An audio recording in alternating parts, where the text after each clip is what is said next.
तो हेलो दोस्तों, welcome back to another video. And ये जो वीडियो होने वाला है ये कंप्लीट वन शॉट होने वाला है आपका इंट्रोडक्शन टू डेटा साइंस का। एंड मैं फर्स्ट ऑफ ऑल आपको बता दूं कि आपका जो एग्ज़ाम है इंट्रोडक्शन टू डेटा साइंस का वो कल है। एंड आज 13 तारीख है एंड कल आपका 14 तारीख है। तो आपका जो एग्ज़ाम है डेटा साइंस ब्रांच का introduction to data science, and ये जो वीडियो होने वाला है ये कंप्लीट वन शॉट होने वाला है आपका unit number 1, unit number 2 and unit number 3। So unit number 2, unit number 3 आराम से देखिए, एंड यूनिट नंबर 4, 5 सारे वीडियोस, सारे जितने भी वीडियोस होने वाले मतलब सारे जितने भी यूनिट होने वाले हैं सभी इसमें कंबाइन होने वाले हैं। एंड प्लीज़ आप लोग वीडियो को देखिए एंड अच्छे से पढ़िए। एंड इंपॉर्टेंट क्वेश्चन भी अपलोड है, लिंक डिस्क्रिप्शन पे है। एंड मैं एक चीज़ बता दूं, अगर आपको ये नोट्स चाहिए हैं जिनसे मैं पढ़ाने वाला हूँ, अगर आपको ये नोट्स रिक्वायर्ड हैं तो प्लीज़ आप लोग क्या करो, टेलीग्राम को ज्वाइन कर लो, लिंक हमारा डिस्क्रिप्शन पे दिया गया है। So thank you for watching and चलिए स्टार्ट करते हैं अपने वीडियोस को। कलेक्शन स्ट्रेटजी पढ़ना है तो देखो, डेटा कलेक्शन स्ट्रेटजीज पढ़ते हैं। तो डेटा कलेक्शन स्ट्रेटजीज वो सिस्टमेटिक मेथड टेक्निक्स हैं जिनके थ्रू हम रॉ डेटा को अलग अलग सोर्स से गैदर करते हैं एंड गैदर करते हैं ताकि हम उनमें क्या कर सके, एनालिसिस कर सके, माइनिंग या डिसीजन मेकिंग के लिए यूज कर सके। इसलिए हम क्या करते हैं, डेटा कलेक्शन करते हैं। तो डेटा कलेक्शन क्यों करते हैं? तो डेटा कलेक्शन दो तीन चीजों के लिए करते हैं। सबसे पहले हम उस रॉ डेटा पे क्या कर सकें, एनालिसिस कर सकें, माइनिंग कर सकें या डिसीजन मेकिंग के लिए यूज किया कर सकें। ठीक है। तो और जो हमारा डेटा कलेक्शन स्ट्रेटेजी है वो क्या है, एक सिस्टमेटिक या मेथड, क्या है, सिस्टमेटिक मेथड है। एंड इनमें हम क्या करते हैं, ठीक है। और अगर इसको सिंपल भाषा में बोले तो सही डेटा को सही तरीके से कलेक्ट करना ही डेटा कलेक्शन स्ट्रेटजी है। ठीक है। एंड अब इसके पर्पस देखते हैं। सो देखो पर्पस क्या है, पर्पस ये है एक्यूरेट और रिलायबल डेटा प्रिपेयर करने के लिए, एनालिसिस करने के लिए ये यूजफुल होता है। एंड हमारा जो दूसरा है वो क्या है, बिजनेस और रिसर्च प्रॉब्लम को सॉल्व करने के लिए एविडेंस बेस्ड इंफॉर्मेशन जुटाना। And third is data mining और मशीन लर्निंग मॉडल के लिए रॉ मटेरियल प्रोवाइड करना। ठीक है। And fourth is decision making को फैक्ट बेस्ड बनाना। ये सारी चीजें होती हैं। ठीक है। सो बाकी वर्किंग कॉन्सेप्ट इसका समझते हैं। तो देखो वर्किंग कॉन्सेप्ट समझते हैं। तो देखो जो डेटा कलेक्शन है, डेटा कलेक्शन क्या होता है, एक प्लान प्रोसेस है जिसमें पहला ये ऑब्जेक्टिव डिसाइड होता है क्या डेटा चाहिए हमको, एंड फिर उसके बाद सोर्स को आइडेंटिफाई किया जाता है, मतलब सेकेंडरी क्या होगा, प्राइमरी क्या होगा, फिर मेथड सिलेक्ट करते हैं, मतलब सर्वे से और sensor, log file et cetera. Then data gather किया जाता है एंड डेटा गैदर कर लिया हमने, फिर बाद में हम क्या करेंगे, उसको स्टोर करेंगे, ऑर्गेनाइज करेंगे, किसके लिए, फ्यूचर प्रोसेसिंग के लिए। ठीक है। तो देखो सबसे पहले हम ऑब्जेक्टिव को डिफाइन करते हैं कि हमारा ऑब्जेक्टिव क्या है। ठीक है। एंड डेटा कलेक्शन का ऑब्जेक्टिव क्या है। ठीक है। फिर सेकंड है हमारा सोर्स का आइडेंटिफिकेशन। तो सोर्स को आइडेंटिफाई करते हैं, फिर हम मेथड को क्या करते हैं, सिलेक्ट करते हैं कि हमें कौन सा मेथड है, मतलब सर्वे मेथड यूज करना है या हमें सेंसर मेथड यूज करना है या लॉग फाइल मेथड यूज करना है। जो भी मेथड हमें यूज करना है वो हम सब यहाँ पे लिखते हैं। ठीक है। देन हम फिर क्या करते हैं, डेटा को गैदर करते हैं अपने रॉ साइट से, एंड फिर उसको हम क्या करते हैं, स्टोर करते हैं, ऑर्गेनाइज करते हैं। ठीक है। नाउ देखो सबसे पहले आता है कैरेक्टरिस्टिक या फीचर। तो देखो पर्पसफुल, तो मतलब स्पेसिफिक गोल के साथ डेटा कलेक्ट होता है। अगर डेटा कलेक्ट करने का कोई पर्पस नहीं है तो डेटा कलेक्शन नहीं होगा। डेटा जो हमारा कलेक्ट होता है वो पर्पस के साथ पर्पस के साथ ही कलेक्ट होता है कि कोई ना कोई स्पेसिफिक गोल होगा तभी हम डेटा कलेक्ट कर रहे हैं। स्ट्रक्चर्ड, अनस्ट्रक्चर्ड, सेमी स्ट्रक्चर्ड, तीनों तरह का डेटा कलेक्ट किया जाता है। एंड देखो स्ट्रक्चर्ड समझते ही होंगे कि स्ट्रक्चर्ड वे में डेटा रहता है, अनस्ट्रक्चर्ड मैसी डेटा रहता है, और सेमी स्ट्रक्चर्ड कुछ पार्ट स्ट्रक्चर्ड रहता है और कुछ पार्ट अनस्ट्रक्चर्ड रहता है। ठीक है। एक्यूरेसी और रिलेवेंस डेटा क्वालिटी डिटरमाइन करते हैं। टाइम कंज्यूमिंग और रिसोर्स डिपेंडेंट प्रोसेस होती है, और इथिकल और लीगल गाइडलाइंस फॉलो करना बहुत ज्यादा जरूरी है, जैसे प्राइवेसी हो गई एंड कॉन्स्टेंट हो गए। एंड अब देखो इसके टाइप देख लो। तो देखो सबसे पहले आता है प्राइमरी डेटा। प्राइमरी डेटा क्या होता है, डायरेक्टली रिसर्चर ऑर्गेनाइजेशन द्वारा खुद कलेक्ट किया गया डेटा, मतलब फर्स्ट हैंड डेटा होता है ये। एंड ये कैसे कलेक्ट होता है, जैसे एक सर्वे हो गया, इंटरव्यू हो गया, ऑब्जर्वेशन के तरीके से होता है। और secondary data already existing data जो होता है, ऑलरेडी एग्जिस्टिंग डेटा जो किसी और ने कलेक्ट किया है उसे रीयूज करना होता है। तो सेकेंडरी डेटा क्या, कौन सा डेटा होता है, सेकेंडरी डेटा वो डेटा होता है, सपोज जैसे मैंने ये पीडीएफ बना ली। ठीक है। ये पीडीएफ को मैंने कलेक्ट कर लिया एंड मैं आपको ये प्रोवाइड कर दूं टेलीग्राम पे, देन आप इसको यूज कर लो, तो ये क्या हो जाएगा, सेकेंडरी डेटा हो जाएगा। एंड ये इसमें जैसे गवर्नमेंट के रिपोर्ट्स हो गए, जर्नलिज्म हो गए, वेबसाइट हो गए, ये सब। फिर आता सर्वे एंड क्वेश्चन रिलीज। तो स्ट्रक्चर्ड क्वेश्चन के थ्रू रिस्पॉन्स लेना, जैसे गूगल फॉर्म सर्वे, ये सब। ठीक है। इंटरव्यू फेस टू फेस या ऑनलाइन डायरेक्ट बातचीत करना एंड इनसे डेटा लेना, तो ये एचआर इंटरव्यू में होता है। ऑब्जर्वेशन बिहेवियर या इवेंट को डायरेक्टली देखकर रिकॉर्ड करना। एंड इसका एग्जांपल है customer footfall observation, web scraping और सेंसर लॉग्स, ऑटोमेट टूल से डिजिटल डेटा कलेक्ट करना, website scraping, IOT sensor and servers को लॉग करना। एडवांटेज क्या है इसके? एक्यूरेट डिसीजन मेकिंग पॉसिबल होती है, रिसर्च और एनालिसिस का स्ट्रॉन्ग बेस मिलता है, एंड ट्रेंड्स और पैटर्न्स आइडेंटिफाई करने में हेल्प होती है। कस्टमाइज मीन्स प्राइमरी डेटा को स्पेसिफिक नीड के लिए लिया जाता है, ठीक है। डिसएडवांटेज टाइम कंज्यूमिंग होता है और कॉस्टली प्रोसेस होता है। ह्यूमन एरर्स बायस डेटा में आ सकते हैं, जो ह्यूमन एरर्स हैं या बायस है वो डेटा में आ सकते हैं।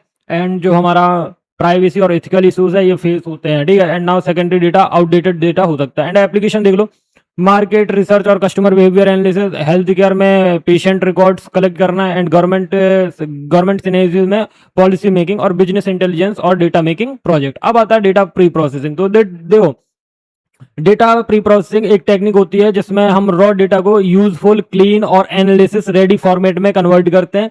रियल वर्ल्ड डेटा अक्सर इनकम्प्लीट होता है, नॉइसी होता है और इनकंसिस्टेंट होता है, इसलिए प्रोसेस करना जरूरी होता है, जैसे माइनिंग या एनालिसिस से पहले। तो एक चीज ध्यान रखना, डेटा को पहले प्रोसेस किया जाता है, देन उसके बाद हम प्री प्रोसेस करते हैं, ठीक है। तो देखो इसका पर्पस क्या होता है, डेटा की क्वालिटी को इंप्रूव करना, जैसे एक्यूरेसी हो गया, कंप्लीटनेस हो गया एंड कंसिस्टेंसी हो गया, ठीक है। फिर आता है मिसिंग वैल्यूज, नॉइस और एरर को हैंडल करना, डेटा को एल्गोरिथम फ्रेंडली फॉर्मेट में लाना, एंड बेटर और रिलायबल माइनिंग रिजल्ट प्रोड्यूस करना, जैसे garbage in garbage out and ये सब, ठीक है।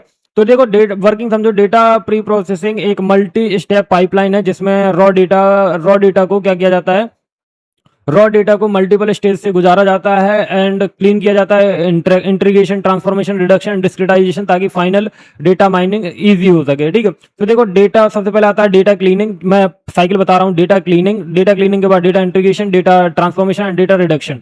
एंड डेटा रिडक्शन के बाद आपको क्लीन डेटा मिल जाता है एंड स्टार्टिंग में रॉ डेटा होता है। तो रॉ डेटा मतलब जो हम रॉ डेटा क्या होता है, रॉ डेटा वो डेटा होता है जो हम मतलब एक नॉर्मल साइट से उठाते हैं। जैसे सपोज मान लो कोई साइट है, हमने वहां से रॉ डेटा को उठाया, तो रॉ डेटा जो होगा वो स्ट्रक्चर्ड होगा, मेसी होगा, अनस्ट्रक्चर्ड होगा, तो ऐसा होता है। एंड डेटा क्लीन क्या होता है, डेटा क्लीनिंग यहाँ पे समझा रहा हूँ। डेटा क्लीनिंग में क्या होता है कि हम डेटा क्लीनिंग में क्या करते हैं, जो हमारी मिसिंग वैल्यू होती है या नॉइस होता है या डेटा की इनकंसिस्टेंसी होती है, इनको हैंडल करते हैं एंड आउटलायर्स को रिमूव करते हैं, ठीक है। डेटा इंटीग्रेशन, मल्टीपल सोर्स के डेटा को मर्ज और कंबाइन करते हैं। सपोज मान लो कि ए बी सी पॉइंट है एंड हमने ए बी सी तीनों पॉइंट से डेटा को कलेक्ट किया एंड इनको क्या करेंगे कि सभी को ए बी सी को मर्ज कर देंगे। एंड सपोज मान लो ए को ए प्लस बी प्लस सी कर दिया इक्वल टू हमने डी बना दिया, तो हमने डी में सभी को कंबाइन कर दिया। अब डेटा ट्रांसफॉर्मेशन क्या होता है, डेटा को नॉर्मलाइज, एग्रीगेट और जनरलाइज करके सुटेबल फॉर्मेट देता है, ठीक है। तो डेटा को हम यहाँ पे क्या करते हैं, नॉर्मलाइज करते हैं।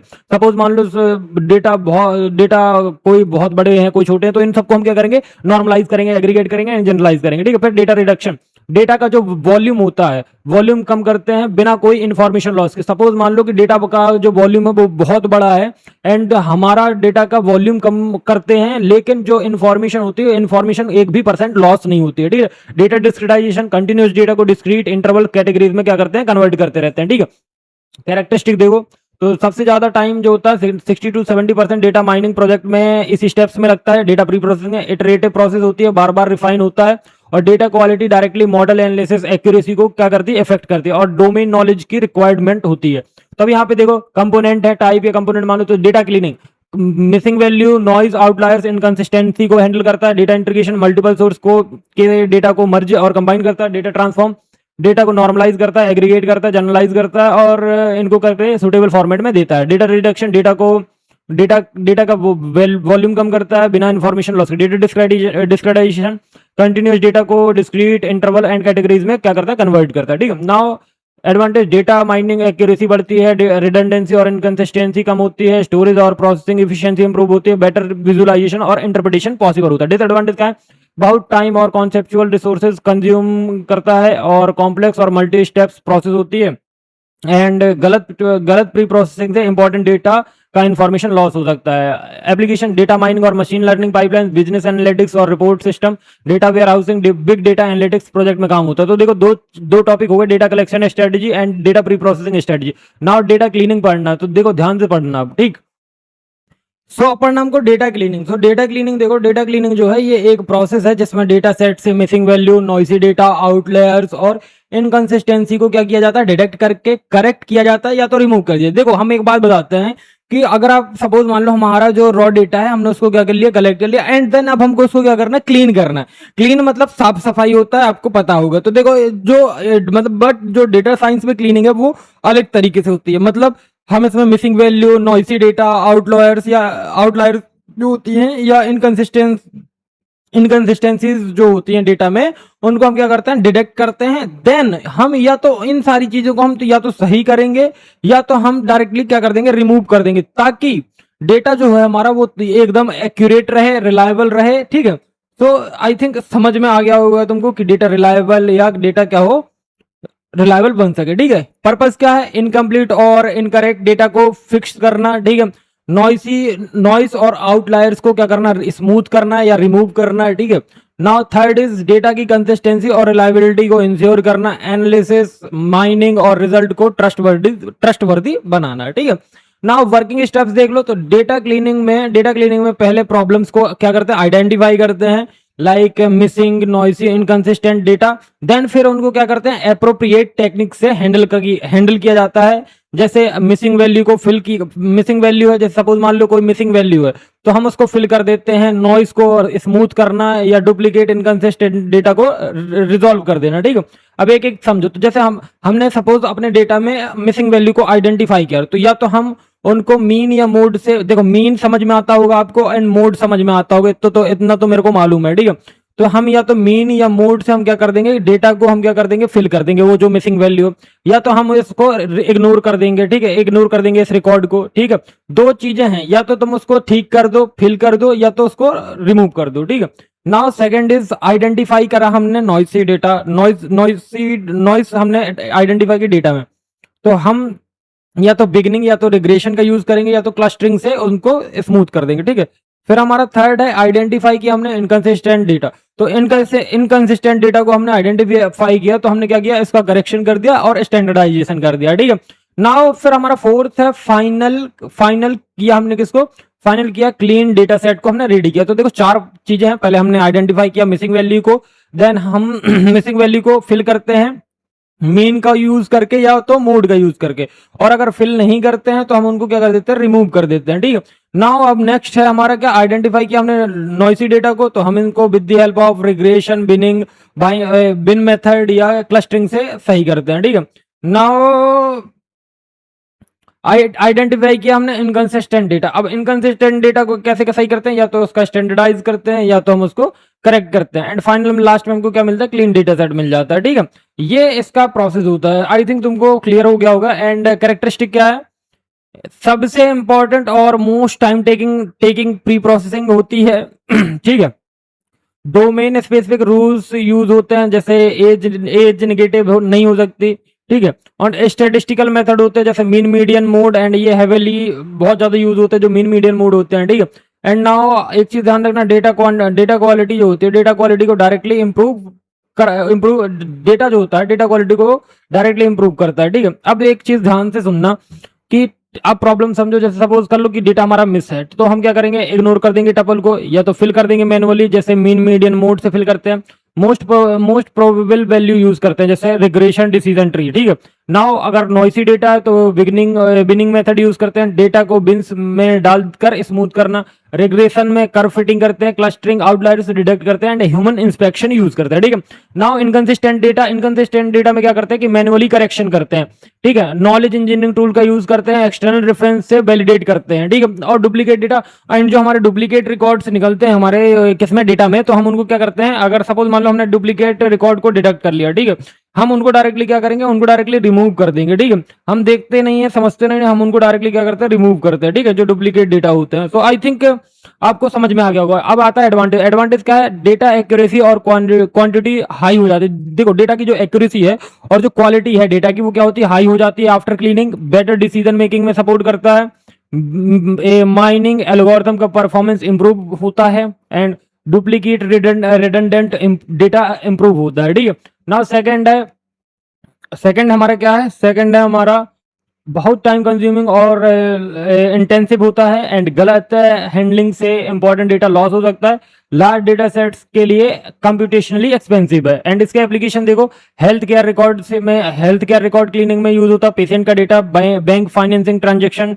Data validation, e commerce, customer database maintenance and data warehousing and ETL process में यूज होता है। तो देखो डेटा कलेक्शन, डेटा क्लीनिंग तुमको समझ में आ गया। नाउ अब जो हमारा है डेटा इंटीग्रेशन एंड ट्रांसफॉर्मेशन। तो देखो डेटा इंटीग्रेशन क्या है कि मल्टीपल हेट्रोजीनियस डेटा सोर्स जैसे डेटाबेस हो गया, फाइल हो गया या वेयर हाउस हो गया, इनको कंबाइन करके एक यूनिफाइड व्यू बनाना। ठीक है, तो देखो एक चीज समझना, मान लो हमारे पास बहुत सारे मल्टीपल हेट्रोजीनियस डेटा सोर्स हैं। जैसे आपका डेटा सोर्स कौन कौन सा, मैं नाम बताता हूं आपको। फर्स्ट इज आपका क्या, फर्स्ट है आपका डेटाबेस हो गया, सेकंड आपकी फाइल हो गई, एंड थर्ड आपके क्या हो गया, थर्ड आपका हो गया क्या, वेयर हाउस।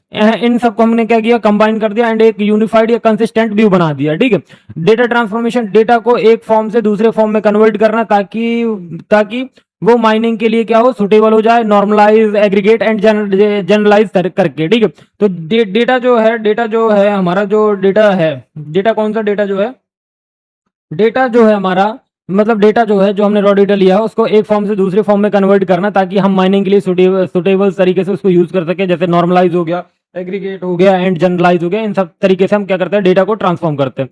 पर्पस क्या भैया, अलग अलग रिसोर्सेज के डेटा को सिंगल कंसिस्टेंट फॉर्मेट में लाना, रिडंडेंसी और डेटा कॉन्फ्लिक्ट को रिजॉल्व करना, डेटा डेटा को एल्गोरिथम के लिए स्टैंडर्ड स्केल फॉर्मेट में कन्वर्ट करना, एनालिसिस को इजी और एक्यूरेट बनाना। ठीक है, नाउ वर्किंग देखो, तो जो हमारा इंटीग्रेशन है, इंटीग्रेशन में क्या होता है कि स्कीमा मैचिंग होता है। क्या होता है, स्कीमा मैचिंग होता है, मतलब सेम एंटिटी डिफरेंट नेम से एंटिटी आइडेंटिफिकेशन होती है। और जो हमारा रिडंडेंसी डिटेक्ट की जाती है, मतलब कोरिलेशन एनालिसिस से रिडंडेंसी क्या करते हैं और डिटेक्ट करते हैं। ठीक है, ध्यान से समझना।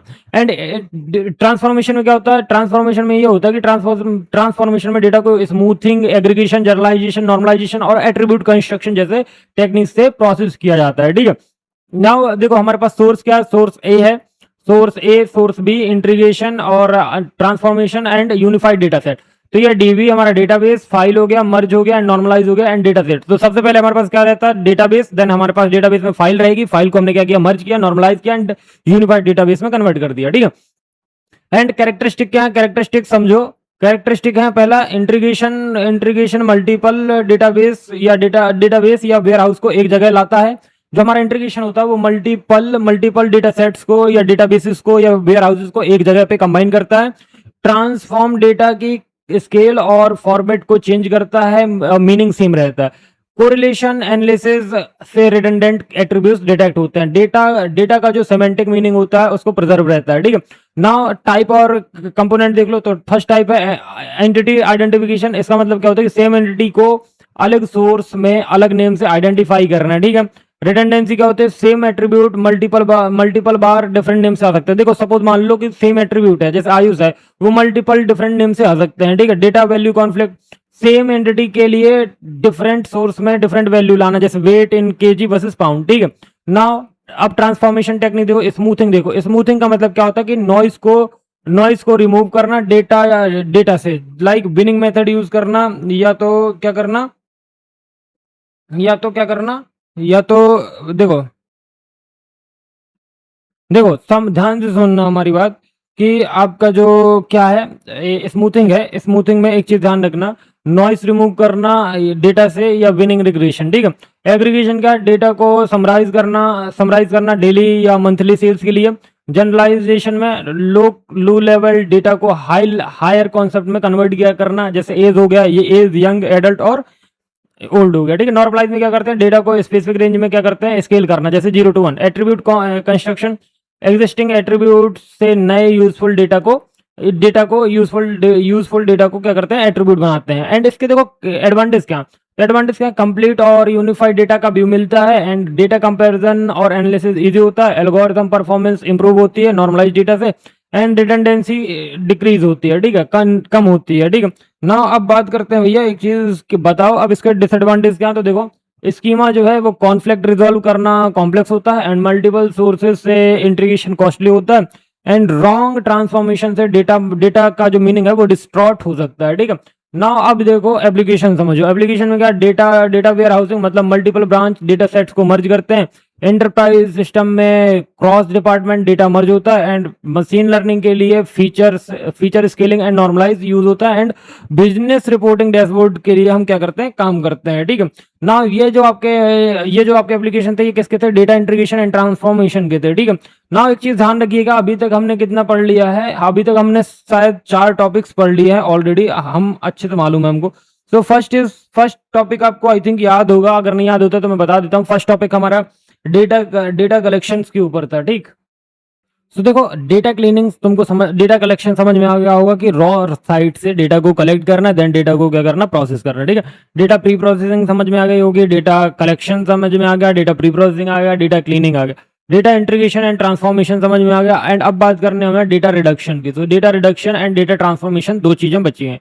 डेटा रिडक्शन, तो डेटा रिडक्शन क्या है भैया? भैया एक चीज बताइए, डेटा रिडक्शन क्या? तो डेटा रिडक्शन का मतलब समझते होगे कि बड़े साइज को छोटे साइज में कम करना। ठीक है, तो डेटा रिडक्शन एक ऐसी टेक्निक है जिसमें हम लार्ज साइज के वॉल्यूम ऑफ डेटा को क्या करते हैं, रिड्यूस करते हैं उसके कॉम्पैक्ट या स्मॉल रिप्रेजेंटेशन बनाने के लिए। लेकिन एक चीज ध्यान रखना, लेकिन उसकी जो इंटीग्रिटी होती है, यानी कि integrity it means important information, उसको हम मेंटेन करते हैं। सपोज मान लो कि ये जो ए है, ए इतने बड़े साइज का डेटा है, ठीक है, इतना बड़ा है, एंड हमने इसको रिड्यूस करके कितना कर दिया, इतना कर दिया, बट इसकी जो इंपॉर्टेंट इंफॉर्मेशन है वो हमने रिमूव नहीं की, वो हमारी इंपॉर्टेंट इंफॉर्मेशन इस छोटे वाले पार्ट में भी है। So it is called data reduction. तो ध्यान से समझना, डेटा रिडक्शन बहुत इंपॉर्टेंट है, एंड मे भी पूछा भी जा सकता है एग्जाम में। ठीक है, तो डेटा रिडक्शन एक ऐसी टेक्निक है जिसमें हम लार्ज साइज के जो डेटा को छोटे साइज के डेटा में क्या करते हैं, कन्वर्ट करते हैं। एंड हम क्या करते हैं कि जो हमारा लार्ज साइज का डेटा होता है उसमें जो इंपॉर्टेंट इन्फॉर्मेशन होती है उसको हम मेंटेन करते हैं, एंड वो हमारे छोटे छोटे रिड्यूस डेटा में भी रहती है। ठीक है, पर्पस क्या है, इसको स्टोरेज स्पेस बचाने के लिए हम इसको डेटा रिडक्शन को यूज करते हैं। डेटा प्रोसेसिंग या माइनिंग का टाइम कम करने के लिए हम डेटा रिडक्शन का यूज करते हैं। ठीक है, क्योंकि डेटा छोटा होगा तो टाइम कम लगेगा, और डेटा प्रोसेसिंग में भी टाइम कम लगेगा। रिजल्ट क्वांटिटी को इफेक्ट किए बिना डेटा वॉल्यूम घटाना रहता है, एंड लार्ज डेटा सेट को मैनेजेबल बनाना रहता है। ठीक है, एंड अब हम इसकी वर्किंग समझ लेते हैं कि देखो जो डेटा रिडक्शन है, डेटा रिडक्शन में ओरिजिनल डेटा को अप्रोक्सीमेट या कंप्रेस्ड फॉर्म में रिप्रेजेंट किया जाता है। तो ध्यान रखना, जो हमारा डेटा रिडक्शन होता है उसमें जो हमारा ओरिजिनल डेटा होता है उसको हम अप्रोक्सीमेट या कंप्रेस डेटा के फॉर्म में हम क्या करते हैं, उसको रिप्रेजेंट करते हैं। एंड कई टेक्निक्स का यूज होता है, जैसे डायमेंशन कम करना, डेटा को सैंपल करना, या वैल्यूज को कंप्रेस करना, ताकि माइनिंग रिजल्ट जो हो वो ऑलमोस्ट सेम रहे, बट जो डेटा का साइज है वो छोटा हो जाए। ध्यान रखना, हम यहाँ पे डेटा का साइज छोटा करते हैं, ना कि माइनिंग के रिजल्ट को। ठीक है, यानी कि इंपॉर्टेंट इंफॉर्मेशन ऑलवेज सेम रहती है, बट जो डेटा का साइज होता है वो हमारा छोटा हो जाता है as compare to previous.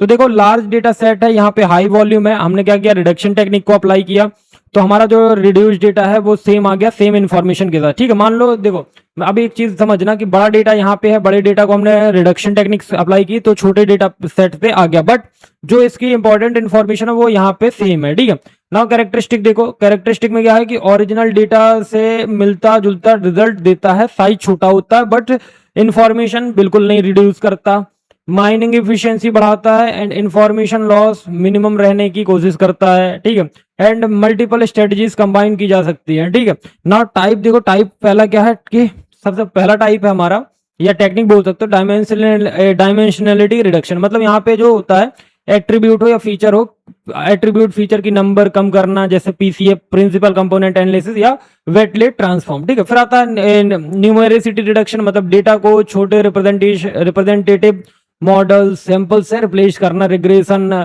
Histograms, clustering और सैंपलिंग, ये सारी चीजें। फिर आता है हमारा डेटा कंपैरिजन।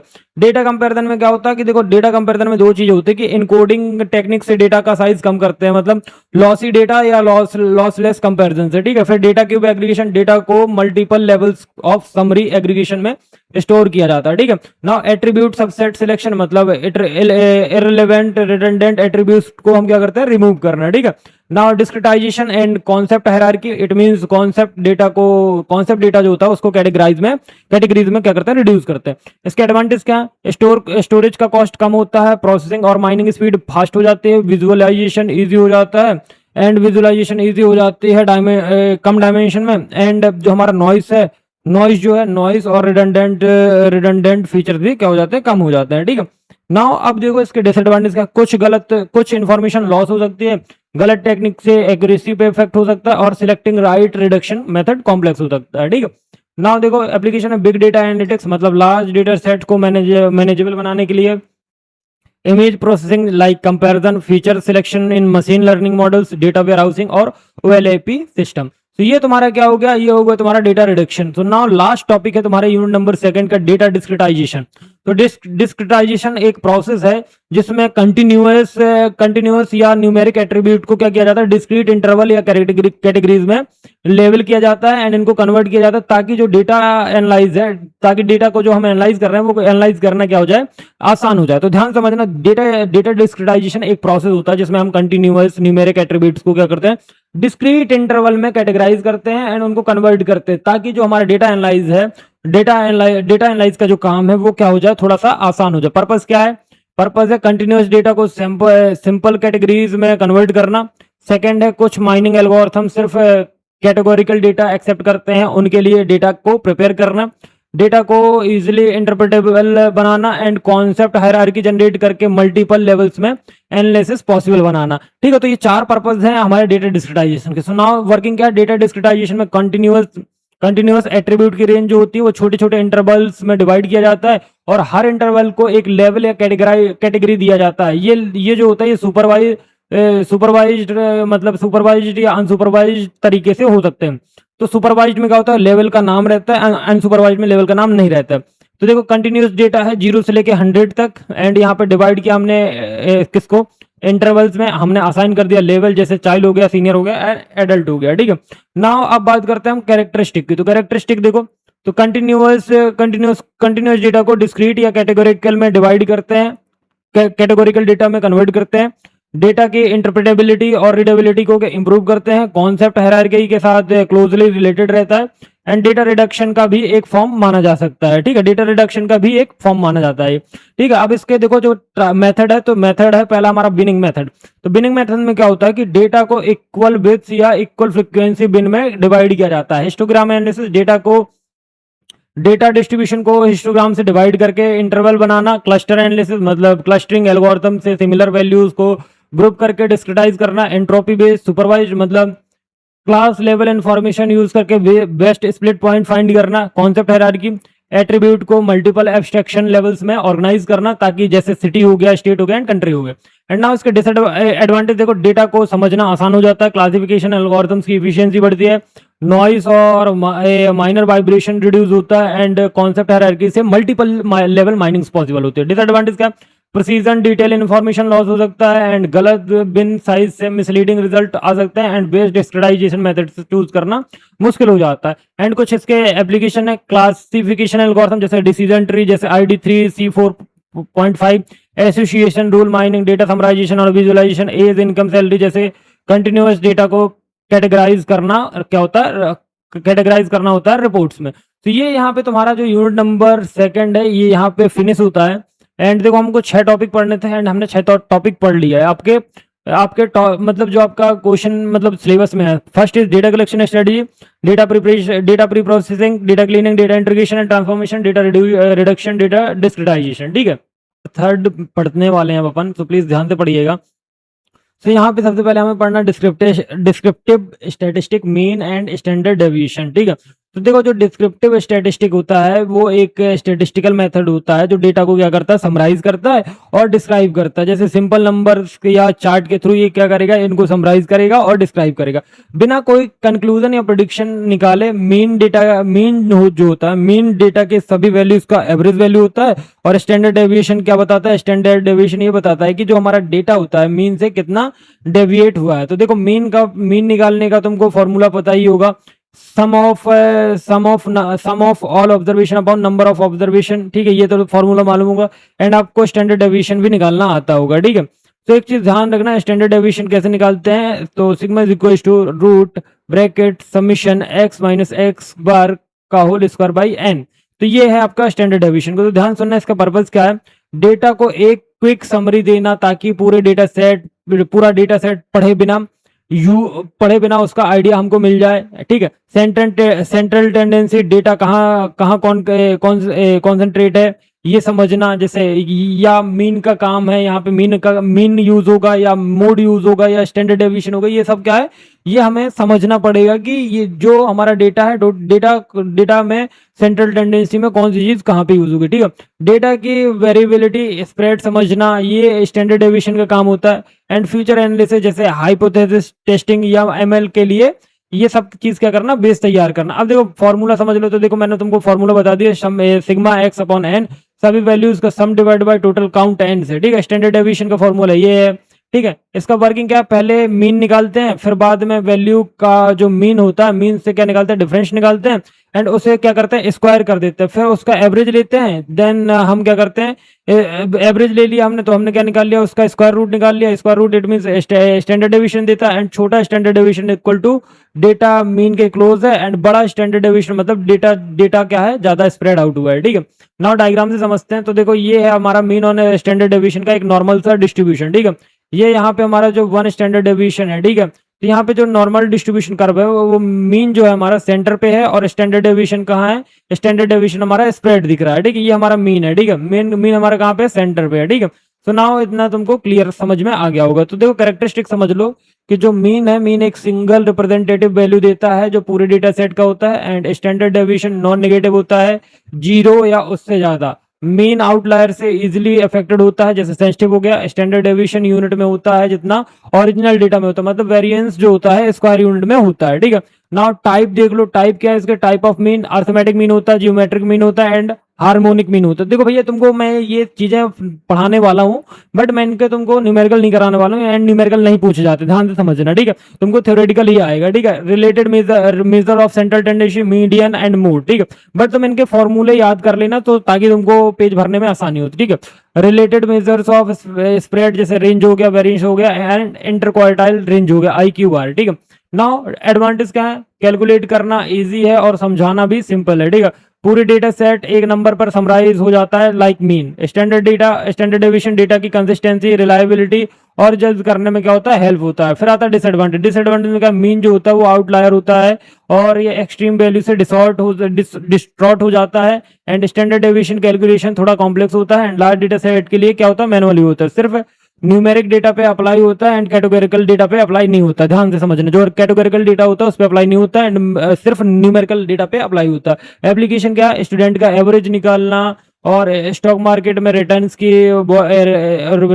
की रिस्क मेजर करना using standard deviation, quality control में प्रोडक्ट कंसिस्टेंसी चेक करना, और मशीन लर्निंग में फीचर से स्केलिंग नॉर्मलाइज करने के लिए यूज किया जाता है। तो ये हमारा फर्स्ट जो टॉपिक था, descriptive statistic, mean and standard deviation, ये हमारा कंप्लीट होता है। नाउ हमारा सेकंड है skewness and kurtosis. And skewness and kurtosis पूछा जाता है एग्जाम में, तो ध्यान समझना, जो हमारा स्क्यूनेस है, स्क्यूनेस एक मेजर है जो बताता है कि डेटा, जो हमारा डेटा है वो डिस्ट्रीब्यूशन सिमेट्रिक है या नहीं है। देखो जो हमारा स्क्यूनेस होता है ये एक मेजर होता है जो बताता है कि जो हमारा डेटा हमने जो कलेक्ट किया वो डेटा डिस्ट्रीब्यूशन सिमेट्रिक है या अनसिमेट्रिक है।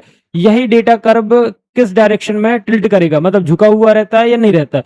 कर्टोसिस ये मेजर करता है कि जो हमारा डिस्ट्रीब्यूशन है, डिस्ट्रीब्यूशन की जो पिकनेस है यानी टेल हैवीनेस है वो कितनी है and compare to normal distribution. तो नॉर्मल डिस्ट्रीब्यूशन ऊपर समझा चुका हूं मैं, तो इसका पर्पस क्या होता है, डेटा की शेप को समझना, नॉर्मल है या डिस्टॉर्ट है, ठीक है। तो सीधी सीधी बात समझ लो कि हमारा जो डेटा का शेप है वो टिल्ट करेगा या डिस्टॉर्ट करेगा, ये समझना होता है स्क्यूनेस और कर्टोसिस से।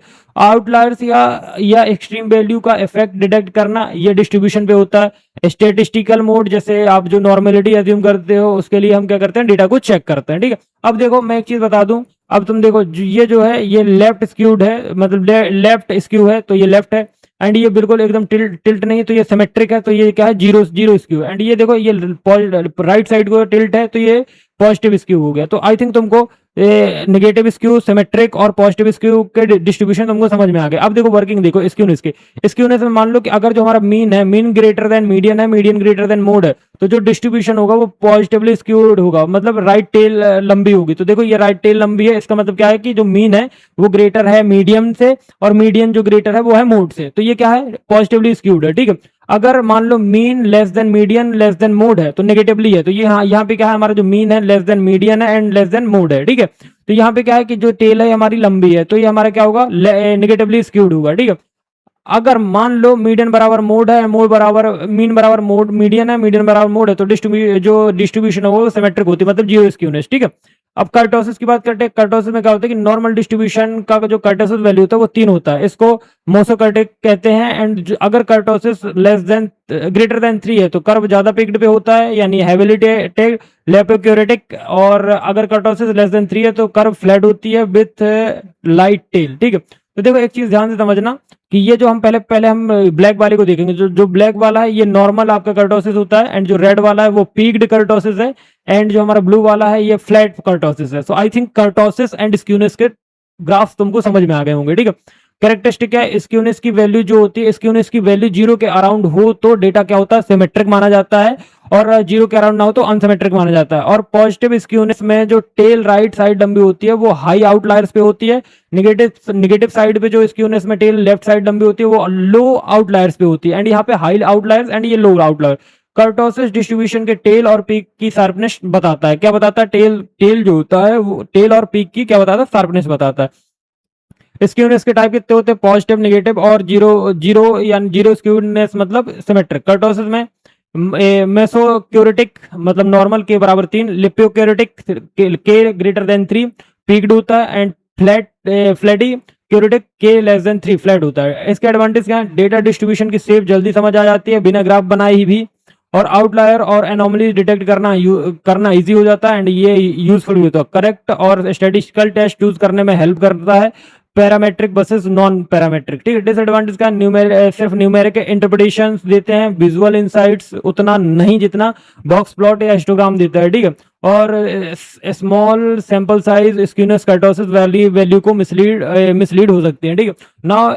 आपका इसका क्या है एप्लीकेशन का, तो देखो फाइनेंस में स्टॉक रिटर्न करना, फाइनेंस में स्टॉक्स रिटर्न की डिस्ट्रीब्यूशन स्टडी करना, मतलब रिस्क एनालिसिस, मशीन लर्निंग में data pre processing, normalising and ये सारी चीजें डिसाइड करना, एंड क्वालिटी कंट्रोल और प्रोसेसिंग कंट्रोल को मॉनिटर करना। तो ये देखो तुम्हारा स्क्यूनेस एंड कर्टोसिस वाला भी जो टॉपिक है वो भी खत्म हो गया। एंड जो हमारा फर्स्ट टॉपिक था वो क्या था, हमारा फर्स्ट टॉपिक था हमारा क्या, descriptive mean median mean standard deviation, skewness kurtosis हो गया। अब हमें पढ़ना है बॉक्स प्लॉट। तो बॉक्स प्लॉट पढ़ने वाले हैं अब अपन, एंड बॉक्स प्लॉट बहुत सिंपल है, एंड इसमें थोड़ा सा ध्यान समझिए। तो बॉक्स प्लॉट को बॉक्स एंड विस्कर प्लॉट भी कहा जाता है, ठीक है। तो बाकी ये बॉक्स प्लॉट करके ही तुमसे एग्जाम में पूछेगा।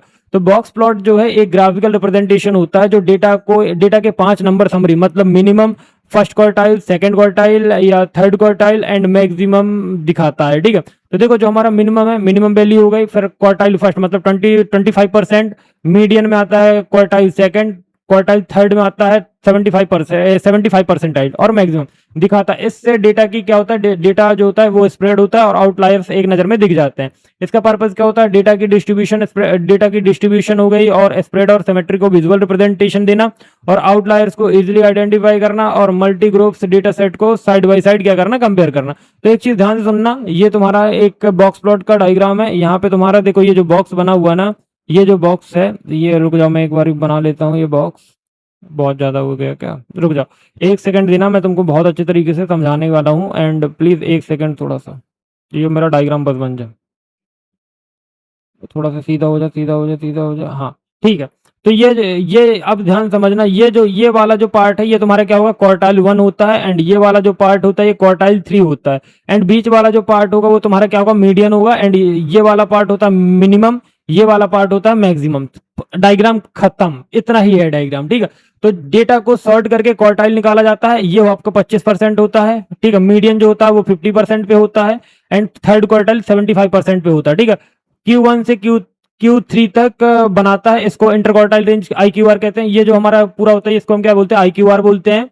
एंड Q3 से Q1 जो होता है विस्कर्स लाइंस बॉक्स एक्सटेंड करते हैं, मिनिमम एंड मैक्सिमम वैल्यू क्या करती हैं, एक्सक्लूड आउटलायर्स पे होती हैं, एंड ये वही लिखा हुआ है जो मैंने आपको बता दिया है, ठीक है।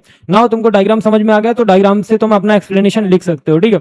नाउ इसका कैरेक्टरिस्टिक क्या है कि 5 की स्टैटिस्टिक एक कॉम्पैक्ट विजुअल में शो करता है, आउटलायर्स क्लियरली डॉट्स पॉइंट्स के फॉर्म में दिखता है, बॉक्स की जो विड्थ होती है वो इंटर क्वार्टाइल रेंज मतलब डेटा का मिडिल 50% रिप्रेजेंट करती है, और सिमेट्री या स्क्यूनेस बॉक्स प्लॉट से क्या होता है, इजीली हमें पता चल जाता है, ठीक है। नाउ टाइप या कंपोनेंट, तो देखो कंपोनेंट क्या है, मिनिमम आता है सबसे पहले, फिर क्वार्टाइल फर्स्ट, मीडियन 2 मतलब मीडियन को हम क्वार्टाइल 2 भी बोल सकते हैं, quartile 3 maximum whiskers and outliers. इसमें टाइप क्या होते हैं, vertical box plot, horizontal box plot, grouped हो गया और side by side box plot हो गया। ठीक है, एडवांटेज क्या है, बहुत कॉम्पैक्ट विजुअल जो बहुत इंफॉर्मेशन देता है एंड मल्टीपल डेटा सेट्स को इजीली कंपेयर कर सकते हैं, आउटलायर्स को क्लियरली हाईलाइट करता है। डिसएडवांटेज क्या है, डिटेल डिस्ट्रीब्यूशन शेप जैसे मल्टी मल्टी मॉडल ये सब चीज नहीं दिखाता है जैसे हिस्टोग्राम दिखाता है। ठीक है, बिगिनर्स के लिए इंटरप्रिटेशन थोड़ा सा ट्रिकी हो सकता है। एंड इसके एप्लीकेशन क्या है, एग्जाम स्कोर्स का comparison across section classes and salary distribution analysis करना कंपनीज में, और डेटा क्लीनिंग के टाइम आउटलायर्स डिडक्शन करना। ठीक है, तो ये तुम्हारा क्या है कि यूनिट मतलब 3 क्वेश्चन हो चुके हैं। एंड अब हम पढ़ने वाले हैं क्या, पिवट टेबल पढ़ने वाले हैं। ठीक है, पिवट टेबल जो हमारा क्वेश्चन नंबर 4 था पिवट टेबल, अब हम पिवट टेबल पढ़ने वाले हैं। पिवट टेबल बहुत इंपॉर्टेंट है एंड प्लीज इसको अच्छे से कर लीजिएगा। तो सो आप पिवट टेबल पढ़ना है। सो देखो, पिवट टेबल जो होता है ये एक डेटा समराइजेशन टूल होता है जो लार्ज डेटा सेट को रो और कॉलम्स के ग्रुप में क्या करता है, अरेंज करता है, जैसे सम हो गया, एवरेज हो गया और काउंट हो गया। एंड ये सारी चीज दिखाता है ताकि जो हमारा डेटा है वो इजिली हम क्या कर सके, एनालाइज कर सके। देखो, जो पिवट टेबल है ये बहुत एक सिंपल सी टेबल होती है। ठीक है, जैसे यहाँ पे देखो रीजन है और प्रोडक्ट ए बी सी है एंड यहाँ पे टोटल है। तो ये जो प्रोजेक्ट ये टेबल होती है ये एक डेटा समराइजेशन टूल्स होता है जो लार्ज डेटा को रो और कॉलम्स के फॉर्म में रिप्रेजेंट करता है एंड इनमें परफॉर्म करता है सम, एवरेज और count at various type of operation, जो ताकि हमारा जो डेटा है वो हम इजीली एनालाइज कर सके। ठीक है, एंड नाउ इसका पर्पस क्या होता है कि बड़े डेटा सेट को छोटे मीनिंगफुल समरी में कन्वर्ट करना एंड डिफरेंट कैटेगरीज के बेसिस पे डेटा को क्या करना, ग्रुप करना और एग्रीगेट करना। ठीक है, नाउ पैटर्न और ट्रेंड्स जल्दी आइडेंटिफाई करना बिना मैनुअल कैलकुलेशन के। ठीक है, नाउ अब वर्किंग की बात करते हैं। वर्किंग क्या है इसकी, देखो जो यूजर है देखो यूजर डेटा सेट से एक फील्ड चूज करना। देखो जो यूजर डेटा सेट जो होता है वो एक फील्ड चूज करता है, जैसे रो हो गया, रो में क्या होती है, कैटेगरी जो रो में जाएगी, और कॉलम्स में क्या जाता है, कॉलम्स में कैटेगरी जो कॉलम में जाएगी। ठीक है, वैल्यू जिनका एग्रीगेशन होना है, जैसे सम होगा, एवरेज होगा और काउंट होगा। ठीक है, और फिल्टर में क्या होगा, स्पेसिफिक डेटा सबसेट दिखाने के लिए यूज किया जाता है। ठीक है, तो टूल जो होता है वो ऑटोमेटिकली डेटा को ग्रुप करके सिलेक्टेड एग्रीगेशन फंक्शन पे अप्लाई किया जाता है। तो ये हमारा क्या है, सेल्स डेटा समरी का एक पिवट टेबल है। एंड यहाँ पे नॉर्थ में रीजन है और प्रोडक्ट ए और प्रोडक्ट बी और इन दोनों का सबमिशन है, यानी सबमिशन बोले तो टोटल है। ठीक है, नाउ अब इसके कैरेक्टरिस्टिक देखते हैं। कैरेक्टरिस्टिक क्या है, drag and drop interface like Excel हो गया, पांडास हो गया, पिवट टेबल हो गया एंड इनमें इजीली बनाता है। ठीक है, नाउ जो हमारा नेक्स्ट है, डायनेमिक फील्ड्स चेंजेस करते हैं, डायनेमिक फील्ड चेंजेस करते हैं ताकि जो टेबल है वो अपडेट तुरंत हो जाए। ठीक है, एंड मल्टीपल एग्रीगेशन फंक्शन को सपोर्ट करते हैं, जैसे सम हो गया, एवरेज हो गया और काउंट हो गया एंड मैक्स मिन हो गया। ठीक है, नाउ टाइप और कंपोनेंट। तो देखो कंपोनेंट में क्या है कि रो हो गया, रो लेवल्स, कॉलम लेवल्स और value fields and filter slices. And tools में क्या यूज करते हैं, एक्सेल पिवट टेबल हो गया, पांडास पिवट टेबल हो गया, पावर बीआई होगा, गूगल शीट्स हो गया एंड ये सारी चीजें यूज करते हैं। एडवांटेज क्या है, कॉम्प्लेक्स डेटा को सिंपल समरी में कन्वर्ट करता है बिना कोडिंग के एंड बहुत फास्ट होता है। लार्ज डेटा सेट्स भी सेकंड्स में समराइज हो जाते हैं। ठीक है, देखो जो पिवट टेबल है वो लार्ज डेटा सेट को भी बहुत फास्ट सिंप्लीफाई करता है। ठीक है, एंड फ्लेक्सिबल होता है, डिफरेंट पर्सपेक्टिव से डेटा देख सकते हैं, ड्रैग एंड ड्रॉप कर सकते हैं। ठीक है, नाउ अब आता है डिसएडवांटेज क्या है, very large complex data set के लिए क्या होता है, स्लो हो सकता है, डीप कस्टमाइजेशन और कस्टम फार्मूलाज में लिमिटेशन हो सकता है। ठीक है, लिमिटेशन आ सकते हैं। एंड एप्लीकेशंस क्या है, एप्लीकेशंस है सेल्स और रिवेन्यू हो गया, और रिपोर्ट बनाने के लिए बिजनेस एनालिटिक्स में काम आता है। सर्वे डेटा को, जो हमारा सर्वे डेटा होता है उसको, सर्वे डेटा को समरी और एनालिसिस करने में काम आता है, और फाइनेंशियल रिपोर्ट और बजट एनालिसिस के काम आता है। ठीक है, तो ये था हमारा पिवट टेबल। एंड नाउ अब इसके बाद हमको क्या पढ़ना है, पिवट टेबल के बाद पढ़ना हमें हीट मैप। तो हीट मैप क्या होता है कि हीट मैप जो है एक डेटा विजुअलाइजेशन टेक्निक है जिसमें डेटा वैल्यू को कलर के थ्रू रिप्रेजेंट किया जाता है, जैसे ग्रिड हो गया, मैट्रिक्स हो गया एंड फॉर्मेट हो गया। ज्यादा वैल्यू का डार्कर या डिफरेंट कलर और कम वैल्यू का लाइटर कलर। देखो अगर जैसे ज्यादा वैल्यू है तो उसको हम डार्क कलर से रिप्रेजेंट करते हैं, एंड अगर कम वैल्यू हुई तो हम उसको, मतलब जो उसका वैल्यू का साइज कम हुआ तो हम उसको किससे रिप्रेजेंट करते हैं, लाइट कलर से। ठीक है, नाउ अब एक चीज देखना, इसका पर्पस क्या होता है, पर्पस होता है बड़े मैट्रिक्स टेबुलर डेटा में पैटर्न और वेरिएशन को यूजुअली हाईलाइट करना और कोरिलेशन मैट्रिक्स या इंटेंसिटी डेटा को इजीली इंटरप्रेट करना और हाई और लो वैल्यू एरियाज को तुरंत आइडेंटिफाई करना थ्रू दी कलर्स। वर्किंग क्या है, तो डेटा को एक मैट्रिक्स या ग्रिड मतलब रो इनटू कॉलम्स में अरेंज करते हैं। हर सेल की वैल्यू जो होती है, हर सेल की वैल्यू को एक कलर स्केल के थ्रू मैप किया जाता है एंड जितनी हाई वैल्यू होगी उतना इंटेंस कलर होगा, अगर जितनी लो वैल्यू होगी उतना लाइट कलर होता है, जिससे हमें पता चलता है कि नंबर नंबर पढ़ने में जिससे हम इससे इससे बिना नंबर पढ़े भी पैटर्न विजुअली समझ में आ सकता है। देखो जैसे यहाँ पे ज़्यादा बहुत ज़्यादा, रुकना एक मिनट, ये पेन भी नहीं दिखेगा यहाँ पे, एक मिनट गाइस, ये दिख जाएगा। तो देखो यहाँ पे जो है, यहाँ पे बहुत ज़्यादा कलर है, डार्क है, तो यहाँ पे बहुत ज़्यादा वैल्यू हाई है, यहाँ पे भी बहुत ज़्यादा हाई है। अब यहाँ पे देखो बहुत ज़्यादा लाइट है तो यहाँ पे वैल्यू लाइट है, एंड यहाँ पे वैल्यू बहुत लाइट है तो यहाँ पे वैल्यू कम है।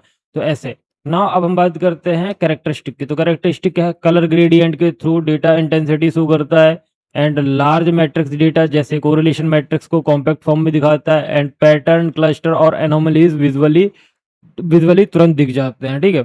एंड जो हमारा टाइप है, टाइप में क्या होता है, जो हमारा कोरिलेशन हीट मैप होता है वो geographic heat map and website click heat map and calendar heat map, ये सब क्या है, ये टाइप होते हैं किसके, हीट मैप के, ठीक है। नाउ अब ध्यान से समझिएगा, जो हमारा कंपोनेंट है ग्रिड, ये grid matrix cells colour scale legend और रो और कॉलम्स के लेवल्स, ठीक है। नाउ अब एक चीज देखना, एडवांटेज क्या है कि बहुत फास्ट विजुअल अंडरस्टैंडिंग देता है लार्ज डेटा सेट के लिए एंड कोरिलेशन और रिलेशनशिप इजीली स्पॉट हो जाते हैं, स्टैटिस्टिकली अप्लाइंग और रिप्रेजेंटेशन में इफेक्टिव होता है। अब आता है डिसएडवांटेज क्या है, कलर ब्लाइंड यूजर के लिए इंटरप्रेट करना मुश्किल हो सकता है और एग्जैक्ट न्यूमेरिक वैल्यू और कलर से प्रिसाइजली नहीं होता है एंड अप्रोक्सीमेट वैल्यू देता है, ठीक है। एप्लीकेशन कोरिलेशन मैट्रिक्स विजुअली करना एक्सप्लोरेटरी डेटा एनालिसिस में यूज होता है and website user behaviour analysis में काम आता है लाइक क्लिक हीट मैप्स, और वेदर और जियोग्राफिक डेटा देता है like temperature maps and etcetera, ठीक है। सो ये तुम्हारा हीट मैप हो गया एंड हीट मैप के बाद तुम्हारा कोरिलेशन स्टैटिस्टिक बचता है एंड अनुभव बचता है। तो देखो कोरिलेशन समझ लेते हैं। कोरिलेशन जो स्टैटिस्टिक है, तो कोरिलेशन एक स्टैटिस्टिकल मेथड है जो वो दो वेरिएबल के बीच में रिलेशनशिप की स्ट्रेंथ और डायरेक्शन बताता है। जैसे कोरिलेशन कोएफिशिएंट आर की वैल्यू -1 से +1 तक होती है। देखो जो हमारा कोरिलेशन स्टैटिस्टिकल है, ये दो वेरिएबल के बीच में क्या बताता है, रिलेशन की स्ट्रेंथ और डायरेक्शन को बताता है एंड इनकी वैल्यू क्या होती है, -1 से +1 तक, ठीक है। एंड इसका पर्पस क्या होता है, ये समझाना कि दो वेरिएबल एक साथ कैसे चेंज होते हैं। देखो जो कोरिलेशन स्टैटिस्टिक का पर्पस होता है, इसका पर्पस ये होता है कि ये समझाता है कि दो वेरिएबल एक साथ कैसे चेंज होता है, ठीक है। प्रिडिक्शन मॉडल्स बनाने से पहले रिलेवेंट फीचर्स आइडेंटिफाई करना, ठीक है। रिडंडेंट और हाईली कोरिलेटेड फीचर्स डिटेक्ट करना, यानी कि मल्टी चेक करना, ठीक है। नाउ वर्किंग और कॉन्सेप्ट देखना, तो ये इसका फॉर्मूला है, तो प्लीज इसको याद कर लीजिएगा एंड इसमें मैं आपकी कोई हेल्प नहीं कर सकता कि इसको रटा सकूं। तो वर्किंग सुनो, तो देखो दोनों वेरिएबल्स के डेविएशन मतलब मीन से मल्टीप्लाई करके सम करते हैं एंड जो हमारा कोवेरिएंस होता है, कोवेरिएंस का कॉन्सेप्ट होता है एंड फिर दोनों वेरिएबल की इंडिविजुअल वेरिएबिलिटी से हम क्या करते हैं, नॉर्मलाइज करते हैं एंड रिजल्ट हमेशा -1 से +1 के बीच में आता है एंड माइनस प्लस मतलब +1 परफेक्ट पॉजिटिव रिलेशन होता है एंड -1 जो होता है वो परफेक्ट नेगेटिव रिलेशन होता है और जीरो हमेशा कोई लीनियर रिलेशन नहीं होता। तो देखो ये आर है, तो ये देखो ये पॉजिटिव रिलेशन है, तो ये देखो ये ग्रीन ग्रीन जो है ये पॉजिटिव रिलेशन है, ठीक है।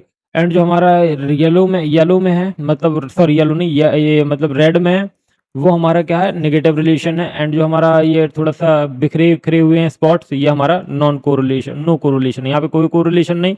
यहाँ पे देखो ये जो ऐसा है ये हमारा नेगेटिव एंड ये पॉजिटिव, ठीक है। नाउ अब बात करते हैं कैरेक्टरिस्टिक। तो आर इज इक्वल टू +1, तो मतलब परफेक्ट पॉजिटिव कोरिलेशन दोनों साथ बढ़ते हैं, ठीक है। And R is equal to -1 perfect negative correlation, एक बढ़ता है तो दूसरा घट जाता है, ठीक है। Now third R is equal to 0 है तो नो कोरिलेशन है, ठीक है। एंड हमारा आता है फोर्थ में क्या है, कोरिलेशन कॉन्स्टेंट नहीं होता है। देखो जो कोरिलेशन है वो कोहेजन नहीं बताता है एंड ये क्या बताता है, सिर्फ रिलेशनशिप बताता है। Correlation does not equal to cohesion, ठीक है। नाउ अब देखो, अब बात करते हैं किसके, टाइप और कंपोनेंट। तो Pearson correlation it means linear relationship के लिए न्यूमेरिक कंटिन्यूअस डेटा, ठीक है। Now experiment correlation rank based और नॉन लीनियर ऑर्डिनरी डेटा के साथ ये एंड कैंडलास टाउ रैंक कोरिलेशन और सैंपल साइज के लिए बताता है, ठीक है।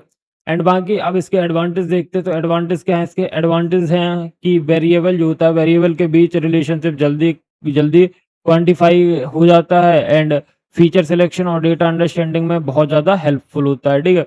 सिंपल और इंटरप्रेट करना इजी होता है। डिसएडवांटेज क्या है, सिर्फ लीनियर रिलेशनशिप मेजर करना, सिर्फ लीनियर रिलेशनशिप मेजर करता है और नॉन लीनियर रिलेशनशिप मिस हो सकता है, ठीक है। नाउ आउटलायर्स कोरिलेशन वैल्यू को सिग्निफिकेंटली अफेक्ट कर सकता है एंड कोहेजन का गलत कंक्लूजन निकालने का रिस्क बढ़ सकता है। एप्लीकेशन क्या, feature selection machine learning models बनाने से पहले एंड फाइनेंस में दो स्टॉक्स असिस्ट की रिलेशनशिप को स्टडी एंड मेडिकल रिसर्च में वेरिएबल के बीच में रिलेशनशिप का स्टडी करता है, ठीक है। तो ये आपका ये हो गया एंड नाउ अब आपका जो इम्पोर्टेंट है वो है अनोवा एंड अनोवा आपका लास्ट टॉपिक है यूनिट नंबर 3 का, ठीक है। तो अनोवा हम पढ़ेंगे। अनोवा मतलब एनालिसिस ऑफ वेरिएंस। तो देखो आईटीडीएस में मतलब introduction to probability and statistic में भी आप लोग अनोवा पढ़े होंगे। सो प्लीज़ ये वही अनोवा होने वाला है, सो प्लीज़ थोड़ा सा ध्यान से समझिएगा एंड आई होप आप लोगों ने इसके नोट्स एक्सेस कर लिए होंगे एंड आपको मैं बता दूं कि आपको नोट्स कैसे एक्सेस करना है। तो सबसे पहले हम इसको कवर करते हैं, देन मैं आपको बताऊंगा कि आपको नोट्स एंड सेकंड यूनिट कहाँ से देखनी है। एंड मैंने सेकंड यूनिट भी अपलोड कर दिया एंड मैंने साथ में इंपॉर्टेंट क्वेश्चन भी अपलोड करे हैं आईटीडीएस के, तो प्लीज़ उनको भी देखना बहुत ज़्यादा जरूरी है, ठीक है। तो नाउ एक चीज़ बता दूं, आपको सारी चीज़ें प्रोवाइड कर दिया हूँ मैं एंड प्लीज़ सपोर्ट करना। सो यूनिट नंबर 3 एंड 4 भी बहुत जल्दी प्रोवाइड कर दूंगा, ठीक है। सो अनोवा अनोवा जो है एक स्टैटिस्टिकल टेक्निक है जो 3 या उससे ज़्यादा ग्रुप के मीन्स को कंपेयर करता है। ये चेक करने के लिए कि उसमें उनमें स्टैटिस्टिकल सिग्निफिकेंट डिफरेंस है या नहीं। तो देखो जो हमारा अनोवा है वो एक स्टैटिस्टिकल टेक्निक है, ये 3 या उससे ज़्यादा ग्रुप के मीन्स को कंपेयर करता है एंड चेक करता है कि ये स्टैटिस्टिकली सिग्निफिकेंट डिफरेंस है या नहीं, ठीक है। पर्पस में क्या होता है कि मल्टीपल ग्रुप्स के मीन्स के साथ कंपेयर करना। टी टेस्ट सिर्फ 2 ग्रुप के लिए होता है एंड सेकंड क्या है, ये डिटरमाइन करना कि ग्रुप के बीच में कौन सा डिफरेंस जेन्युइन है या रैंडम चांस की वजह से है, ठीक है। एक्सपेरिमेंट सर्वेज में डिफरेंट ट्रीटमेंट्स कैटेगरीज का इफेक्ट टेस्ट करना, ठीक है। नाउ इसकी वर्किंग देखो, तो वर्किंग में क्या है कि जो अनोवा है, अनोवा टोटल वेरिएंस को 2 पार्ट में तोड़ता। फर्स्ट बिटवीन ग्रुप वेरिएंस, मतलब ग्रुप के मीन्स एक दूसरे के कितने अलग है, मतलब ग्रुप के जो मीन्स है और मीन तो समझ रहे हो ना, मीन कितने अलग अलग है। एंड दूसरा विद इन ग्रुप, मतलब हर ग्रुप के अंदर डेटा कितना स्प्रेड है, ठीक है। एफ स्टेटिस्टिक कैलकुलेट करता है, तो एफ बराबर क्या होता है, between group variance upon with in group variance, ठीक है।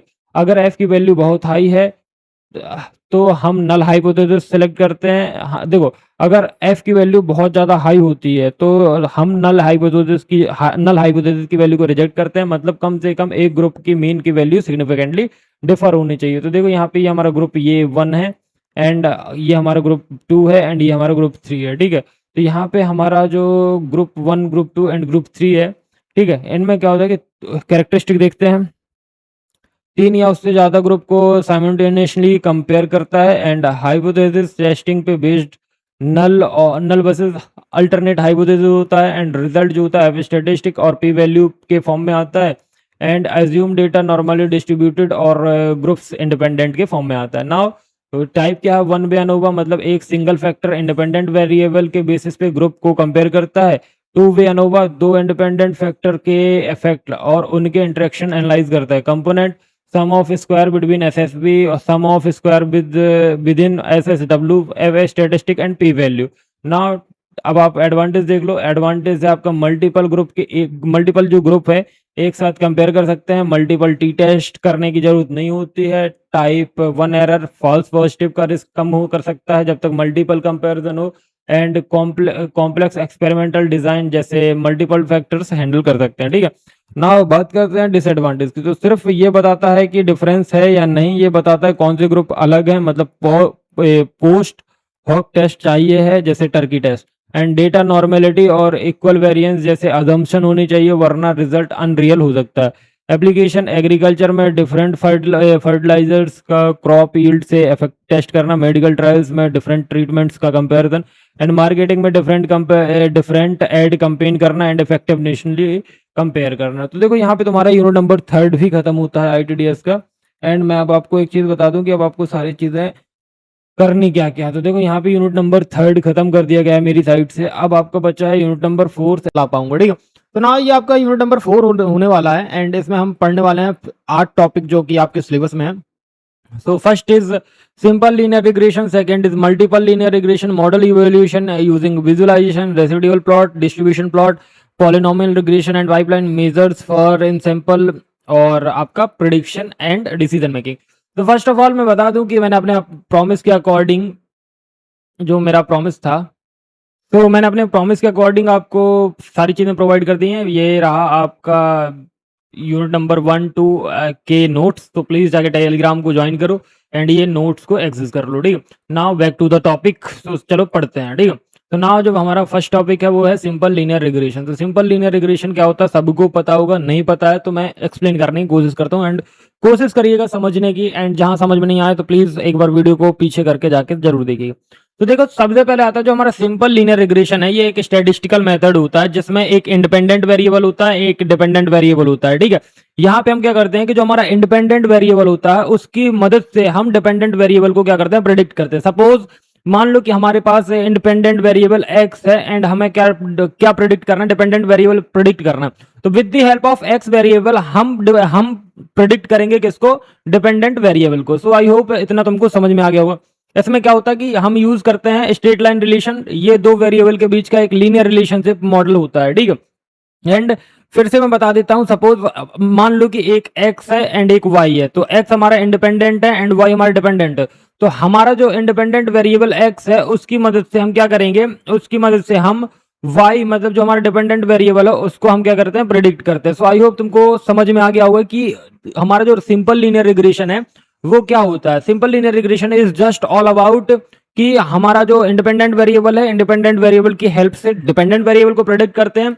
एंड ये एक स्ट्रेट लाइन रिलेशन होता है एंड ये दो वेरिएबल के बीच का क्या बताता है, लीनियर रिलेशन बताता है। तो ये देखो y is equal to b0 plus b1 into x plus, इसको बोलते हैं अपन एरर टर्म, ठीक है। तो यहाँ पे b0 को जो होगा इंटरसेप्ट होगा, b1 हमारा स्लोप है, कॉफिशिएंट बोल सकते हो, और ये नल बोलते हैं इसको। तो एरर टर्म होती है, एक्स हमारा प्रेडिक्टर होता है, वाई हमारा टारगेट या रिस्पॉन्स वेरिएबल होता है, ठीक है।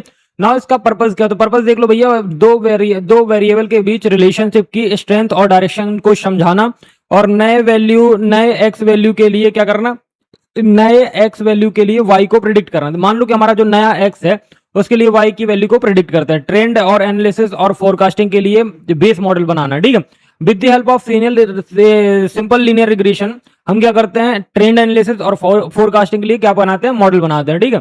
तो एक चीज ध्यान रखना, इसका वर्किंग समझ लो। वर्किंग क्या है कि जो मॉडल है, मॉडल ट्रेनिंग डेटा पॉइंट्स के थ्रू बेस्ट फिट लाइन निकालता है जो एक्चुअल और प्रेडिकेट वैल्यू के बीच में क्या होता है, इनके बीच में एरर को क्या करता है, मिनिमम करता है।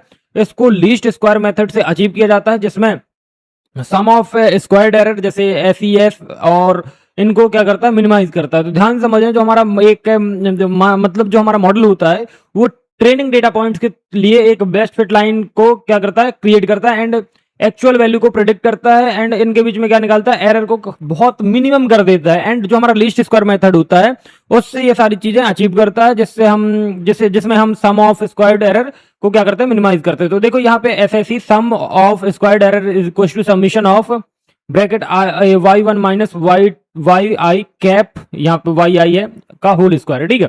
तो यहाँ पे जो हमारा b0 है और b1 है वो हम b1 की वैल्यू जो है कैलकुलस या ग्रेडियंट डिसेंट से नॉर्मल इक्वेशन से निकाली जा सकती है ताकि जो हमारा लाइन डेटा है उसको क्या करे, बेस्ट रिप्रेजेंट करे।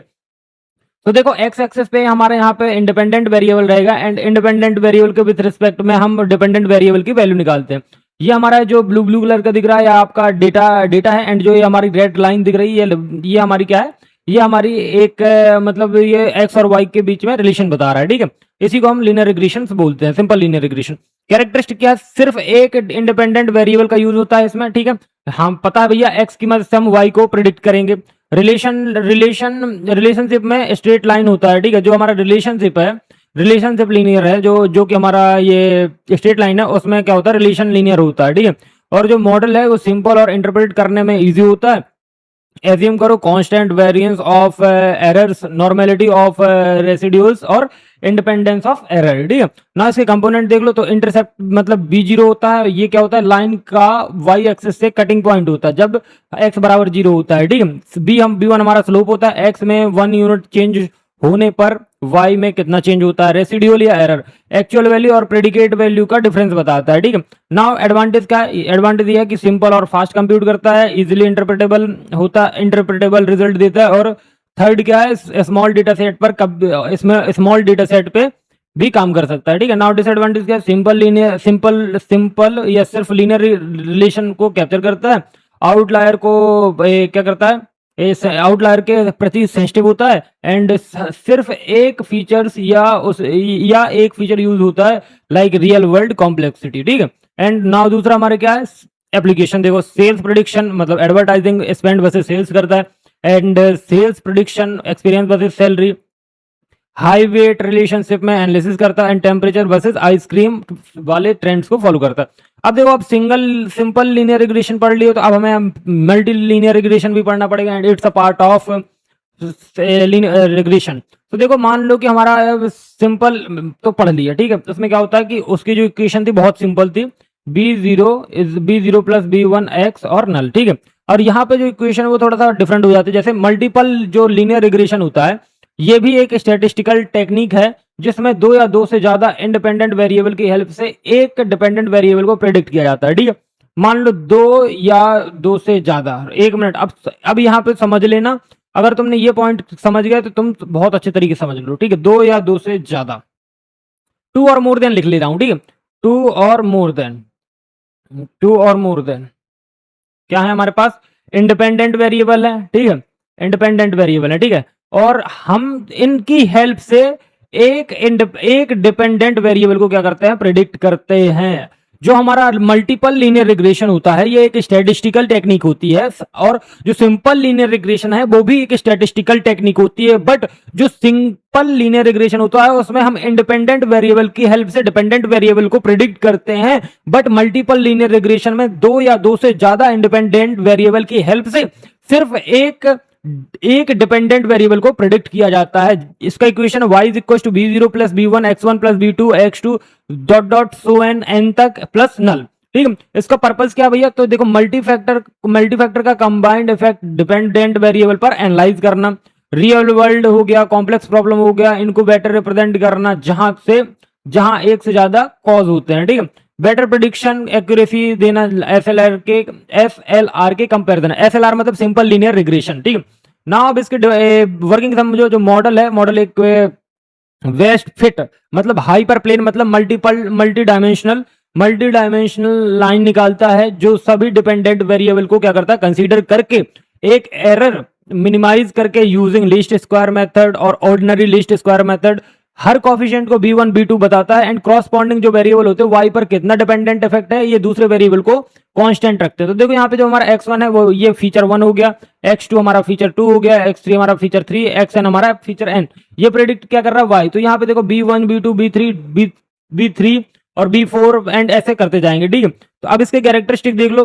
तो कैरेक्टरिस्टिक क्या है कि दो या दो से ज्यादा, दो या दो से, एक मिनट मैं थोड़ा सा इसको फिट कर लूं इसको, हाँ ठीक है, दो या ज्यादा प्रेडिकेटर्स इन्वॉल्व होते हैं, हर प्रेडिकेटर को अपना कोफिशिएंट होता है, और मल्टी कोलोनरिटी इट मींस जो अपना प्रेडिकेटर्स के आसपास में जो कोरिलेटेड होते हैं वो एक इंपॉर्टेंट इश्यूज होते हैं, एक इंपॉर्टेंट इश्यू, एंड मॉडल जो होता है मॉडल कॉम्प्लेक्सिटी एसएलआर से ज्यादा होती है। ठीक है, जो हमारा सिंपल लीनियर रिग्रेशन होता है उसके मॉडल की कॉम्प्लेक्सिटी से ज्यादा होता है। ठीक है, अब टाइप देख लो या कंपोनेंट देख लो, तो कोफिशिएंट b1 से bn तक हर इंडिपेंडेंट वेरिएबल का कंट्रीब्यूशन होता है चाहे जो भी हो, एंड मल्टी कोलोनरिटी इट मींस जब इंडिपेंडेंट वेरिएबल आपस में हाईली कोरिलेटेड होते हैं डमी वेरिएबल कैटेगोरिकल डेटा को न्यूमेरिक में कन्वर्ट करने के लिए। ठीक है, नाउ एडवांटेज क्या है, एडवांटेज है मल्टीपल फैक्टर का कंबाइंड इंपैक्ट दिखाता है, एंड रियल वर्ल्ड प्रॉब्लम्स के लिए ज्यादा एक्यूरेट होते हैं, एंड बेटर प्रेडिक्शन पावर होती है। ठीक है, बेटर क्या होता है, बेटर प्रेडिक्शन पावर होती है। नॉट डिसएडवांटेज क्या है कि मल्टी क्लोनरिटी से रिजल्ट जो होता है वो मिसलीड हो सकता है, एंड इंटरप्रिटेशन क्या हो सकता है, कॉम्प्लेक्स हो सकता है, ओवरफिटिंग का रिस्क ज्यादा हो सकता है फीचर्स होने पर, ठीक है, ज्यादा फीचर्स होने पर। नाउ एप्लीकेशन है हाउस प्राइस प्रिडिक्शन, मतलब area location and room ages, car prediction, engine size, horsepower, brand and student performance prediction जैसे study hours, attendance and sleep. Business revenue, business revenue it means business revenue बोला जाए तो business revenue में क्या आएगा, business revenue forecasting. तो ये आपके क्या है, मल्टी लीनियर रिग्रेशन के ये आपके एप्लीकेशन थे, एडवांटेज थे, कैरेक्टरिस्टिक, टाइप एंड इसका एक्सप्लेनेशन था। एंड नाउ अब हम मूव करेंगे आपका मॉडल इवेल्युएशन यूजिंग विजुअलाइजेशन। तो देखो विजुअलाइजेशन आप समझते हो कि विजुअलाइजेशन, ये मैं आपको दिखाता हूँ विजुअलाइजेशन, ये भैया विजुअलाइजेशन किसी चीज को विजुअल फॉर्म में देखना, वो हमारा विजुअलाइजेशन होता है, ठीक है। तो आई थिंक आप लोगों को इतना तो समझ में आ ही गया होगा। एंड नाउ अब हम पढ़ेंगे क्या, क्वेश्चन नंबर 3 या टॉपिक नंबर 3, ठीक है। सो देखो जो मॉडल इवेल्यूशन है यूजिंग विजुअलाइजेशन का मतलब है, इसका मतलब क्या है कि ग्राफ्स और प्लॉट जो होते हैं इनका यूज करके हम चेक करते हैं कि जो रिग्रेशन मॉडल है वो कितना अच्छा फिट हो रहा है या नहीं अच्छा फिट हो रहा। तो देखो विजुअलाइजेशन का मतलब क्या होता है कि हम ग्राफ्स और प्लॉट्स के फॉर्म में उसको रिप्रेजेंट करते हैं, ठीक है। एंड मॉडल इवेल्यूशन यूजिंग, तो देखो जो हमारे मॉडल्स हैं सीधे सीधे समझो, जो हमारे मॉडल हैं हम उनको इवेल्युएट करते हैं with the help of visualization like graph और प्लॉट, जैसे रिग्रेशन प्लॉट हो गया, रेसिडुअल प्लॉट हो गया या डिस्ट्रीब्यूशन प्लॉट हो गया, इन सब का हम यूज करके चेक करते हैं कि जो हमारा रिग्रेशन मॉडल है वो डेटा को कितने अच्छे तरीके से फिट कर रहा है या नहीं कर पा रहा है। बस दैट्स इतना समझना है आपको किसमें, मॉडल इवेल्यूशन एंड विजुअलाइजेशन में। तो अगर इतना तुम समझ जाते हो तो तुमको अपने अपने मतलब अपने लैंग्वेज में आप प्रोवाइड कर सकते हो, ठीक है। आई थिंक आपको इतना समझ में आ गया, ठीक है। नाउ अब एक चीज ध्यान रखना कि इसके पर्पस क्या, पर्पस देखो हर एक चीज लिखना बहुत ज्यादा जरूरी। पर्पस क्या है, मॉडल की जो एक्यूरेसी होती है, मॉडल की एक्यूरेसी और फिट को विजुअली वेरीफाई करना है, ठीक है। जो मॉडल होता है उसकी एक्यूरेसी और विजुअली फिट करना है, ठीक है। नंबर्स एमएसई, ठीक है, और आर स्क्वायर के साथ जो होता है विजुअल प्रूफ देना होता है, ठीक है। एंड आपका जो नॉन लीनियरिटी, आउटलायर्स और पैटर्न को क्या करना, आइडेंटिफाई, जो न्यूमेरिक मैट्रिक्स से मिस हो सकते हैं, ठीक है।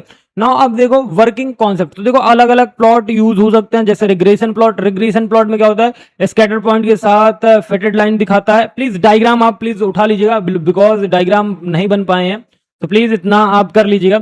रेसिडियल प्लॉट, एरर का पैटर्न जो होता है, एरर का पैटर्न चेक करना। डिस्ट्रीब्यूशन प्लॉट में एक्चुअल वर्सेस प्रेडिक्टेड वैल्यू, देखो एक्चुअल वैल्यू 0.5 है, प्रेडिक्टेड वैल्यू 0.4 है, तो इनके बीच में कंपेयर करना कि डिस्ट्रीब्यूशन कंपेयर करते हैं, ठीक है। अगर प्लॉट में कोई भी पैटर्न जो रैंडम स्प्रेड नहीं दिखता है तो मॉडल अच्छा फिट माना जाता है। तो residual regression, residual plot and distribution plot, तो प्लीज इनके डायग्राम्स जरूर देखिएगा। एंड मेरी रिकमेंडेशन है कि प्लीज जितने भी डायग्राम्स हैं प्लीज आप उनको अच्छे से देख के जाएं एंड प्लीज समझ के जाएं और याद करके जाएं, बिकॉज डायग्राम्स आते हैं एंड आपको बनाने पड़ेंगे तो अच्छे मार्क्स मिल जाएंगे, ठीक है। एंड दूसरा है हमारा, अब देखो टाइप क्या है, तो देखो जो रिग्रेशन प्लॉट है, रिग्रेशन प्लॉट में क्या है, लीनियर रिलेशनशिप और फिट लाइन दिखाता है, ठीक है। एंड जो हमारा रेसिडुअल प्लॉट है ये क्या करता है, एरर पैटर्न को चेक करता है। देखो जो हमारा रिग्रेशन है वो क्या करता है, लीनियर रिलेशन दिखाता है, जैसे मैंने अभी आपको ये दिखाया था, ठीक है। तो यहाँ पे डिपेंडेंट इंडिपेंडेंट होता है, यहाँ पे डिपेंडेंट होता है, ठीक है। तो ये रिलेशन दिखाता है, ठीक है। और जो हमारा रेसिडुअल है, रेसिडुअल प्लॉट क्या करता है, एरर पैटर्न चेक करता है। और डिस्ट्रीब्यूशन प्लॉट क्या करता है, एक्चुअल वर्सेस प्रेडिक्टेड वैल्यू के बीच में कंपैरिजन दिखाता है, ठीक है। नाउ अब एक चीज ध्यान रखना, अब हमें क्या देखना है, एडवांटेज। सो एडवांटेज क्या है, सो एडवांटेज देखो इजी और इंट्यूटिव अंडरस्टैंडिंग और हिडन पैटर्न डिटेक्ट करना मॉडल सिलेक्शन में हेल्प करता है। डिसएडवांटेज क्या है, सब्जेक्टिव इंटरप्रिटेशन हो सकती है एंड हाई डायमेंशनल डेटा में विजुअलाइजेशन मुश्किल हो सकता है। एंड सिर्फ न्यूमेरिक प्रूफ नहीं देता है, डेटा को नहीं देता है, क्वांटिफाई करना जरूरी होता है। एप्लीकेशन क्या है, regression, model diagnostic, data science, reports और presentation, model comparison, linear versus polynomial. तो देखो ये तुम्हारा model evaluation and using visualisation यहाँ पे खत्म होता है। एंड नाउ अब तुम्हारा है रेसिडुअल प्लॉट। तो देखो रेसिडुअल प्लॉट हमने कहाँ पढ़ा था, यहाँ। तो देखो मैं अब तुमको प्रॉपर पढ़ाने वाला हूँ रेसिडुअल प्लॉट। देखो रिग्रेशन प्लॉट हमने ऊपर पढ़ लिया है, ठीक है। ऊपर simple linear regression and multiple linear regression हमने पढ़ा हुआ है, तो रिग्रेशन प्लॉट में आ गया। एंड अब हम पढ़ेंगे रेसिडुअल प्लॉट। रेसिडुअल प्लॉट क्या है, तो चलो शुरू करते हैं। रेसिडुअल प्लॉट जो है ये एक ग्राफ है, क्या है, एक ग्राफ है जिसमें हम एक्चुअल y की वैल्यू और प्रेडिक्टेड y को एक्स एक्सिस के अगेंस्ट प्लॉट करते हैं, जो बताता है कि मॉडल के एरर किस पैटर्न में डिस्ट्रीब्यूट है। तो ध्यान से सुनना कि जो हमारा, अब मैं इसकी डेफिनेशन बता दूं। रेसिडुअल प्लॉट जो है एक ग्राफ है जिसमें रेसिडुअल बोलते हैं एक्चुअल y या प्रेडिक्टेड y, इनको एक्स एक्सिस में, एक्स एक्सिस मतलब प्रेडिक्टेड वैल्यू या इंडिपेंडेंट वैल्यू के अगेंस्ट प्लॉट किया जाता है और जो बताता है कि मॉडल के एरर में कितने पैटर्न्स हैं या कितने पैटर्न्स में डिस्ट्रीब्यूट है। तो रेसिड्यूअल इज इक्वल टू क्या होगा, Y I minus Y cap आई। तो ये इसका इक्वेशन है एंड इसका पर्पस क्या होता है, पर्पस होता है चेक करना कि जो हमारा लीनियर मॉडल है वो अप्रोप्रिएट है या नहीं भी है। तो जो हमारा रेसिड्यूअल मॉडल रेसिड्यूअल प्लॉट है वो अप्रोप्रिएट है या नहीं भी, एंड रेंडमनेस ऑफ एरर को वेरीफाई करना, नॉन लीनियरिटी और हेट्रोस्केडिसिटी इट मींस अनइक्वल वेरिएंस को डिटेक्ट करना। देखो नॉन लीनियरिटी और अनइक्वल वेरिएंस को क्या करते हैं, डिटेक्ट करते हैं। तो ये पर्पस होता है हमारे रेसिड्यूअल प्लॉट का। तो there are three purpose of residual plot. First is हम चेक करेंगे लीनियर मॉडल अप्रोप्रिएट है या नहीं, रेंडमनेस ऑफ एरर वेरीफाई करना, and third is non linearity और अनइक्वल वेरिएंस को क्या करना, डिटेक्ट करना। ठीक है, नाउ अब बात करते हैं भैया हमें अब इसका वर्किंग प्रिंसिपल बताओ। तो वर्किंग प्रिंसिपल इसका क्या है कि जो हमारा देखो वर्किंग प्रिंसिपल, हर डेटा पॉइंट के लिए एक रेसिड्यूअल कैलकुलेट किया जाता है। ठीक है, और हर एक्स एक्सेस के अगेंस्ट प्लॉट किया जाता है, और अगर रेसिड्यूअल जो है वो रेंडमली जीरो के अराउंड क्या हो जाता है, स्कैटर्ड हो जाता है, तो लीनियर रिग्रेशन मॉडल एप्रोप्रिएट है। इट मींस अगर कर्व शेप ले लेता है या पैटर्न दिखाता है तो मॉडल इंप्रूव करना पड़ेगा, जिससे पॉलिनोमियल रिग्रेशन यूज करते हैं। तो देखो यहाँ पे ध्यान से समझना, जो हमारे ये देखो ये रेसिड्यूअल है एंड यहाँ पे हमारा क्या प्रेडिक्टेड एक्स और ये हमारा फिटेड वैल्यू। तो ये देखो ये जो कर्व बन रहा है तो ये नॉन लीनियर है एंड ये pattern is equal to bad, ये जो है ये पूरा बैड फिट है,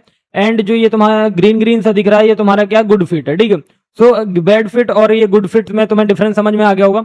इसके कैरेक्टरिस्टिक समझ लो, तो एक्स एक्सिस पर प्रेडिक्टेड वैल्यू और इंडिपेंडेंट वैल्यू वाई एक्सिस पर रेसिड्यूअल होते हैं। तो देखो जो ये वाई है यहाँ पे रेसिड्यूअल होंगे एंड यहाँ पे तुम्हारे क्या होंगे, एक्स एक्सिस होंगे। ठीक है, आइडियल रेसिड्यूअल प्लॉट में पॉइंट जीरो के अराउंड रैंडमली स्कैटर्ड होते हैं। ठीक है, रैंडम स्कैटर्ड होते हैं। ठीक है, नाउ कोई कर्व या फनल शेप में मॉडल की प्रॉब्लम को क्या करते हैं, इंडिकेट करते हैं। ठीक है, तो देखो तो इसके तीन कैरेक्टरिस्टिक हैं। एक्स एक्सेस पर प्रेडिक्टेड वैल्यू जो होते हैं वो इंडिपेंडेंट वैल्यू या एक्स एक्सेस पर रेसिड्यूअल होते हैं। आइडियल रेसिड्यूअल प्लॉट में पॉइंट जीरो लाइन के अराउंड रैंडमली स्कैटर्ड होते हैं। कोई कर्व या फाइनल शेप मॉडल की प्रॉब्लम इंडिकेट करता है। ठीक है, नाउ टाइप, तो first is random scattered around zero, मतलब लीनियर मॉडल एप्रोप्रिएट है। कर्व पैटर्न में क्या होता है कि जो हमारा नॉन लीनियर रिलेशन है, नॉन लीनियर रिलेशन से पॉलिनोमियल रिग्रेशन से बेटर होता है। ठीक है, एंड जो हमारा फनल शेप बोले तो इंक्रीजिंग स्प्रेड जो है ये हेट्रोस्कैरिसिटी प्रेजेंट करता है। ठीक है, नाउ एडवांटेज देखो, तो मॉडल अजम्पशंस वैलिडेट करता है, नॉन लीनियरिटी इजीली डिटेक्ट करता है, एंड सिंपल और इफेक्टिव डायग्नोस्टिक टूल यूज करता है। ठीक है, नाउ लास्ट इज डिसएडवांटेज, तो लार्ज डेटा सेट में ओवर प्लॉटिंग इश्यूज होते हैं, इंटरप्रिटेशन एक्सपीरियंस मांगती है, एंड सिर्फ विजुअल्स हैं, क्या है, सिर्फ विजुअल्स एंड एग्जैक्ट क्वांटाइजेशन नहीं देता है। ठीक है, नाउ एप्लीकेशन, तो रिग्रेशन डायग्नोस्टिक में लीनियर और वर्सेस नॉन लीनियर चेक करते हैं, एंड हेट्रोस्कैरिसिटी डिटेक्शन यूज होता है, and model improvement decision like polynomial हो गया या ट्रांसपोर्टेशन हो गया। सो नाउ अब देखो हमने रेसिड्यूअल प्लॉट पढ़ लिया है, रिग्रेशन पढ़ लिया है, एंड अब एक चीज ध्यान से देखना, अब हमें पढ़ना है डिस्ट्रीब्यूशन प्लॉट। तो डिस्ट्रीब्यूशन प्लॉट पढ़ेंगे अब। ठीक है, नाउ अब डिस्ट्रीब्यूशन प्लॉट जो है it's a type of model evolution using visualization. तो देखो रिग्रेशन हो गया, रेसिड्यूअल प्लॉट हो गया, नाउ डिस्ट्रीब्यूशन प्लॉट पढ़ते हैं। तो डिस्ट्रीब्यूशन प्लॉट क्या होता है, डिस्ट्रीब्यूशन प्लॉट जो है एक विजुअलाइजेशन टेक्निक है जो किसी वेरिएबल की वैल्यू को फ्रीक्वेंसी या डेंसिटी डिस्ट्रीब्यूशन को दिखाता है। मॉडल इवोल्यूशन में ये एक्चुअल वैल्यू और प्रेडिक्टेड वैल्यू की डिस्ट्रीब्यूशन को क्या करता है, कंपेयर करने के लिए यूज होता है। तो मान लो कि हमारा जो हमारी एक्चुअल वैल्यू होती है एंड जो हमारी प्रेडिक्टेड वैल्यू होती है, ये उन दोनों के बीच जो हमारा डिस्ट्रीब्यूशन होता है उनको कंपेयर करने के लिए यूज किया जाता है। ठीक है, एंड जो हमारा डिस्ट्रीब्यूशन प्लॉट है ये एक विजुअलाइजेशन टेक्निक है, जैसा कि मैं आपको बता चुका हूं। तो इसका पर्पस क्या होगा, तो पर्पस है एक्चुअल वर्सेस प्रेडिक्टेड वैल्यू की शेप को कंपेयर करना, एंड चेक करना कि जो हमारा मॉडल है वो किस रेंज में अच्छा आ रहा है एंड किस रेंज में अच्छा प्रेडिक्ट हो रहा है और कहाँ डेविएट हो रहा है। एंड जो हमारा मॉडल है, मॉडल को ओवरऑल मॉडल फिट क्वांटिटी का विजुअल समरी प्रोवाइड करना है। ठीक है, नाउ एक चीज देखना, अब बात करते हैं हम वर्किंग की। तो वर्किंग क्या है हमारी, वर्किंग इसकी बहुत सिंपल है। वर्किंग क्या है कि दोनों जो कर्व होते हैं, एक्चुअल डेटा की डिस्ट्रीब्यूशन और प्रेडिक्टेड डेटा की डिस्ट्रीब्यूशन सेम ग्राफ पर ओवरले की जाती है, मतलब यूजुअली कर्नल डेंसिटी एस्टिमेशन के थ्रू एक दूसरे को ऊपर ओवरलैप किया जाता है। एंड जितना दोनों कर्व ओवरलैप करेंगे उतना जो हमारा मॉडल होगा उतना एक्यूरेट होगा। तो यहाँ पे देखो जो हमारा ब्लू कलर में यहाँ पे आपको दिख रहा है ये हमारे एक्चुअल वैल्यू है, एंड जो हमारा रेड डॉटेड लाइन में या प्रेडिक्टेड वैल्यू। तो देखो यहाँ पे उतना ज्यादा ओवरलैप नहीं किया, थोड़ा सा ओवरलैप किया, तो हम बोल सकते हैं कि हाँ मॉडल जो हमारा है वो एक्यूरेट है, ठीक है। सो अब बात करते हैं इसके कैरेक्टरिस्टिक की। तो कैरेक्टरिस्टिक क्या है? तो कैरेक्टरिस्टिक है डेंसिटी कर्व के थ्रू जो डेटा स्प्रेड दिखाता है। देखो जो डेंसिटी कर्व होता है इनके थ्रू क्या दिखाता है? डेटा स्प्रेड दिखाता है। और एक्चुअल और प्रेडिक्टेड दोनों कर्व सेम प्लॉट पर सेम कंपेयर होते हैं। एंड हमारा जो ज्यादा ओवरलैप हुआ तो ज्यादा एक्यूरेट मॉडल माना जाता है। ध्यान से समझना, मान लो कि ये लाइन है एंड ये लाइन ज्यादा ओवरलैप कर गई है दोनों। एक मिनट मैं अलग अलग कलर बता देता हूँ। जैसे मान लो कि ये दोनों है, अरे नहीं ये तो कैसा, चलो देखो ये जैसे ज्यादा ओवरलैप कर गए तो ये बता दिया हमने कि ये बहुत ज्यादा ओवरलैप कर गए हैं, एंड ये जो मॉडल है ये बहुत अच्छा मॉडल है, ठीक है। सो ओवरलैपिंग के ऊपर ही सारी चीजें डिपेंड होती हैं डिस्ट्रीब्यूशन प्लॉट पे, ठीक है। अब टाइप देख लो तो एक्चुअल वैल्यू कर्व, रियल या और ओरिजिनल डेटा की distribution, predicted value curve, model से आई प्रिडिक्शन की डिस्ट्रीब्यूशन, ठीक है। And kernel density estimation, smooth curve बनाने की टेक्निक, ठीक है। नाउ एडवांटेज देखो, ओवरऑल मॉडल फिट का क्विक विजुअल ओवरव्यू देना, स्पेसिफिक रेंज में डेविएशन आइडेंटिफाई करना, और मल्टीपल मॉडल्स कंपेयर करने में यूजफुल होता है, जैसे स्पेशली पॉलिनोमियल वर्सेस लीनियर कराना। And now disadvantage exact numeric error नहीं बताता है, सिर्फ शेप कंपेयर करता है एंड पॉइंट्स वाइज एक्यूरेसी नहीं देता है। एंड जो लास्ट डिसएडवांटेज वो क्या है?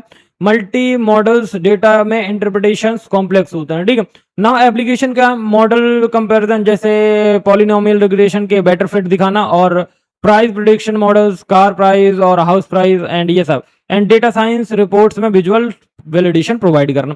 तो ये तुम्हारा देखो, अब मैं बता दूं, मैंने जो आपको पढ़ाया है मॉडल इवोल्यूशन एंड विजुअलाइजेशन, तो इसमें 3 चीजें पढ़ाई थी, regression plot, residual plot and distribution plot. तो रिग्रेशन में आपको सिंपल एंड मल्टीलीनियर रिग्रेशन पढ़ा दिया मैंने, एंड आपको रेसिडुअल प्लॉट पढ़ा दिया, एंड मैंने आपको डिस्ट्रीब्यूशन प्लॉट पढ़ा दी। सो ये सारी चीजें आपको समझ में आ गई होंगी। एंड अब हम आगे की तरफ मूव करेंगे जो हमारे नेक्स्ट टॉपिक है। एंड एक चीज बता दूं कि बहुत सिंपल है, जो इंट्रोडक्शन टू डेटा साइंस जो है बहुत सिंपल है, आप लोगों को टफ नहीं लग रही होगी जो मैं पढ़ा रहा हूं।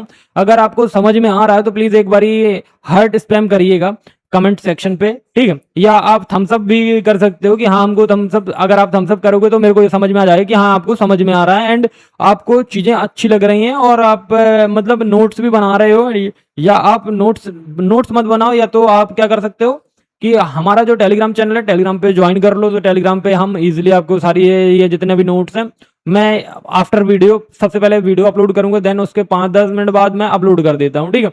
नाउ अब आता है हमारा पॉलिनोमियल रिग्रेशन एंड पाइपलाइन। सो अब हमें ये पढ़ना है, ध्यान से सुनिएगा। जो हमारा पॉलिनोमियल रिग्रेशन होता है ये एक रिग्रेशन टेक्निक होती है जिसमें क्या होता है कि जो हमारा इंडिपेंडेंट वेरिएबल होता है और जो डिपेंडेंट वेरिएबल होता है इनके बीच का जो रिलेशन होता है वो nth डिग्री पॉलिनोमियल कर्व से मॉडल किया जाता है जब हमारा डेटा क्या होता है? लीनियर होता है, ठीक है।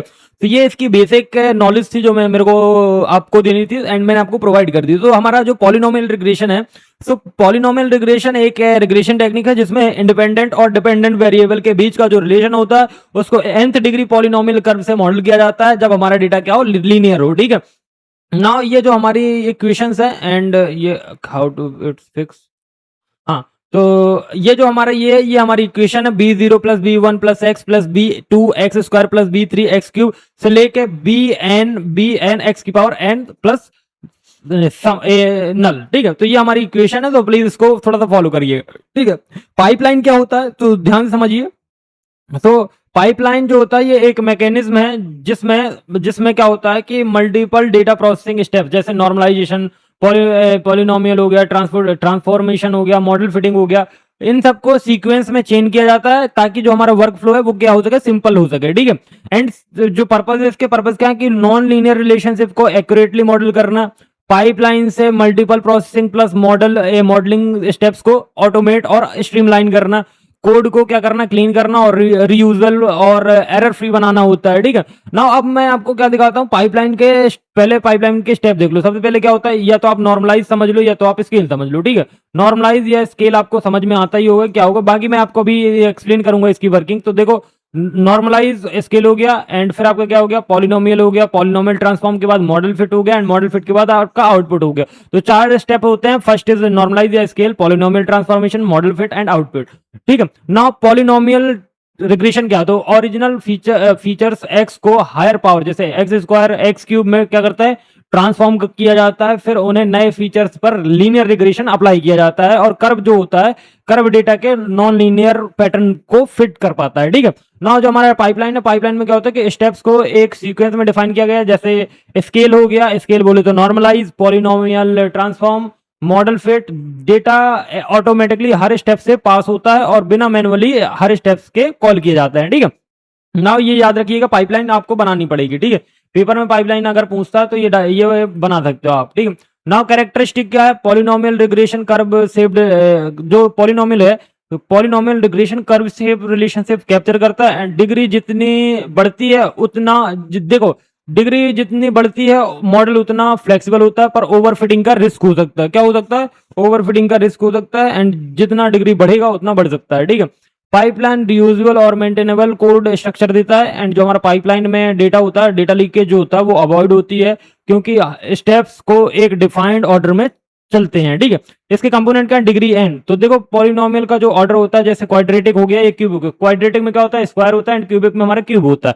फीचर ट्रांसफॉर्मेशन, एक्स को एक्स स्क्वायर एक्स क्यूब में कन्वर्ट करना, pipeline steps, scalar, polynomial features and linear regression. ठीक है, ना इसके एडवांटेज क्या है, जो नॉन लीनियर पैटर्न को अच्छे से फिट करता है, पाइपलाइन से कोड क्लीन और एरर फ्री करता है, और ऑटोमेशन से प्रोडक्टिविटी बढ़ती है। डिसएडवांटेज का, हाई डिग्री पर ओवरफिटिंग का रिस्क होता है, पॉलिनोमियल मॉडल इंटरप्रेट करना मुश्किल होता है, and computationally expensive higher degrees पर होता है। ठीक है, ना एप्लीकेशंस क्या है, तो देखो एप्लीकेशन है ग्रोथ कर्व, लाइक पॉपुलेशन हो गया, सेल्स एंड ग्रोथ हो गया, इनमें मॉडल करना, फिजिक्स या इंजीनियरिंग, फिजिक्स से नॉन लीनियर डेटा को फिट करना, और मशीन लर्निंग वर्क फ्लो में ऑटोमेटेड प्री प्रोसेसिंग जैसे साइकिट लर्न पाइपलाइन को यूज करना। तो ये हमारा पॉलिनोमियल रिग्रेशन एंड पाइपलाइंस का टॉपिक था, ये यहाँ पे खत्म होता है। नाउ अब हम पढ़ेंगे measure for in sample evaluation. ठीक है, सो नाउ अब जो टॉपिक है measure for in sample evaluation, तो देखो इन सैंपल इवेल्यूशन जो होता है ये एक मेजर होता है, जो मेजर वो न्यूमेरिक मैट्रिक्स है जो ट्रेनिंग डेटा पर क्या करती है, मॉडल की जो परफॉर्मेंस है उसको क्या करती है, क्वांटिफाई करते हैं।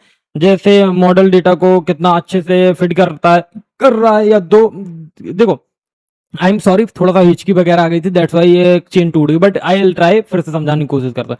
जो हमारा इन सैंपल इवेल्यूएशन होता है, ये क्या होता है कि जो हमारा मेजर्स होते हैं, मेजर्स को क्या करता है, मेजर्स वो न्यूमेरिक मैट्रिक्स हैं जो ट्रेनिंग डेटा सेट पर एक ही मॉडल की परफॉर्मेंस, मतलब मॉडल की जो परफॉर्मेंस होते हैं उनको क्या करते हैं, क्वांटिफाई करते हैं, जिससे मॉडल डेटा को कितना अच्छे से फिट कर रहा है। दो मेन मेजर्स होते हैं, first is mean squared error and R squared it means coefficient of determination. ठीक है, नाउ एक चीज ध्यान देना, फर्स्ट है हमारा पर्पस क्या है, मॉडल की एक्यूरेसी और न्यूमेरिक वैल्यू को एक्सप्रेस करना, डिफरेंट मॉडल को ऑब्जेक्टिवली कंपेयर करना, एंड मॉडल सिलेक्शन के डिसीजन में हेल्प करना है। ठीक है, नाउ वर्किंग कॉन्सेप्ट देखो, वर्किंग कॉन्सेप्ट क्या, एमएसई का, मीन स्क्वायर्ड एरर का, एक्चुअल जो वैल्यू होगी और जो प्रेडिक्टेड वैल्यू होगी उनके बीच के डिफरेंस को स्क्वायर करके एवरेज निकाला जाता है, मतलब lower mean squared error is equal to better model, तो MSE is equal to 1/n summation Y I minus Y cap I का होल स्क्वायर। ठीक है, एंड जो आर स्क्वायर्ड होता है ये बताता है कि टोटल वेरिएशन में कितना परसेंट मॉडल एक्सप्लेन कर पा रहा है या नहीं कर पा रहा है। जो हमारी वैल्यू होती है वो 0 से 1 के बीच होती है, 1 के जितना क्लोज होगा उतना बेटर फिट होता है। सपोज मान लो 0 से 1 है, अगर हम 1 के बहुत ज्यादा करीब हैं तो हमारा जो मॉडल है वो बहुत ज्यादा बेटर है, तो R square is equal to 1 minus S S E upon S S T. ठीक है, तो यहाँ पे एस एस ई क्या होगा, एस एस ई होगा हमारा sum of squared value, it means residual, और एस एस टी होता है total sum of square variance of actual data. ठीक है, एमएससी जो होता है लोअर इक्वल टू बेटर होगा, एरर मैग्नीट्यूड, और जो हमारा आर स्क्वायर्ड है वो जितना 1 के क्लोज होगा उतना अच्छा होता है। नाउ अब एक चीज ध्यान से देखना, अब हम बात करते हैं किसकी, कैरेक्टरिस्टिक की। तो एमएससी जो है, एमएससी एरर की मैग्नीट्यूड बताता है सेम यूनिट स्क्वायर पे, और आर स्क्वायर की जो रिलेटिव आर स्क्वायर एक रिलेटिव नॉर्मलाइज्ड मेजर है जो यूनिट फ्री होता है और 0 to 1 होता है। इन सैंपल मतलब ट्रेनिंग डेटा पर ही इवेल्यूएट करना, मतलब टेस्ट डेटा को अलग अलग होता है। ठीक है, नाउ अब इसका समझो, इसका मैट्रिक समझो, रेंज समझो और इंटरप्रिटेशन समझो। तो पहला क्या है हमारा MSE, mean squared error. 0 to infinity range होती है, 0 के जितना क्लोज होगा उतना एक्यूरेट मॉडल उठता है, ठीक है। आर स्क्वायर 0 से 1 तक होती है, कभी नेगेटिव में नहीं जाती आर स्क्वायर की वैल्यू, तो जितना 1 के क्लोज होगा उतना अच्छा फिट माना जाता है। R M S C root mean square error, तो ये क्या होता है 0 to इन्फिनिटी होता है, एंड एमएससी का स्क्वायर रूट ओरिजिनल यूनिट में एरर होता है, ठीक है ना। एडवांटेज क्या है, एमएससी और आर स्क्वायर दोनों इजीली कैलकुलेट होते हैं, मॉडल को क्विकली कंपेयर करने में हेल्प मिलती है, एंड ये वाइडली एक्सेप्टेड स्टैंडर्ड मेट्रिक्स होते हैं, ठीक है।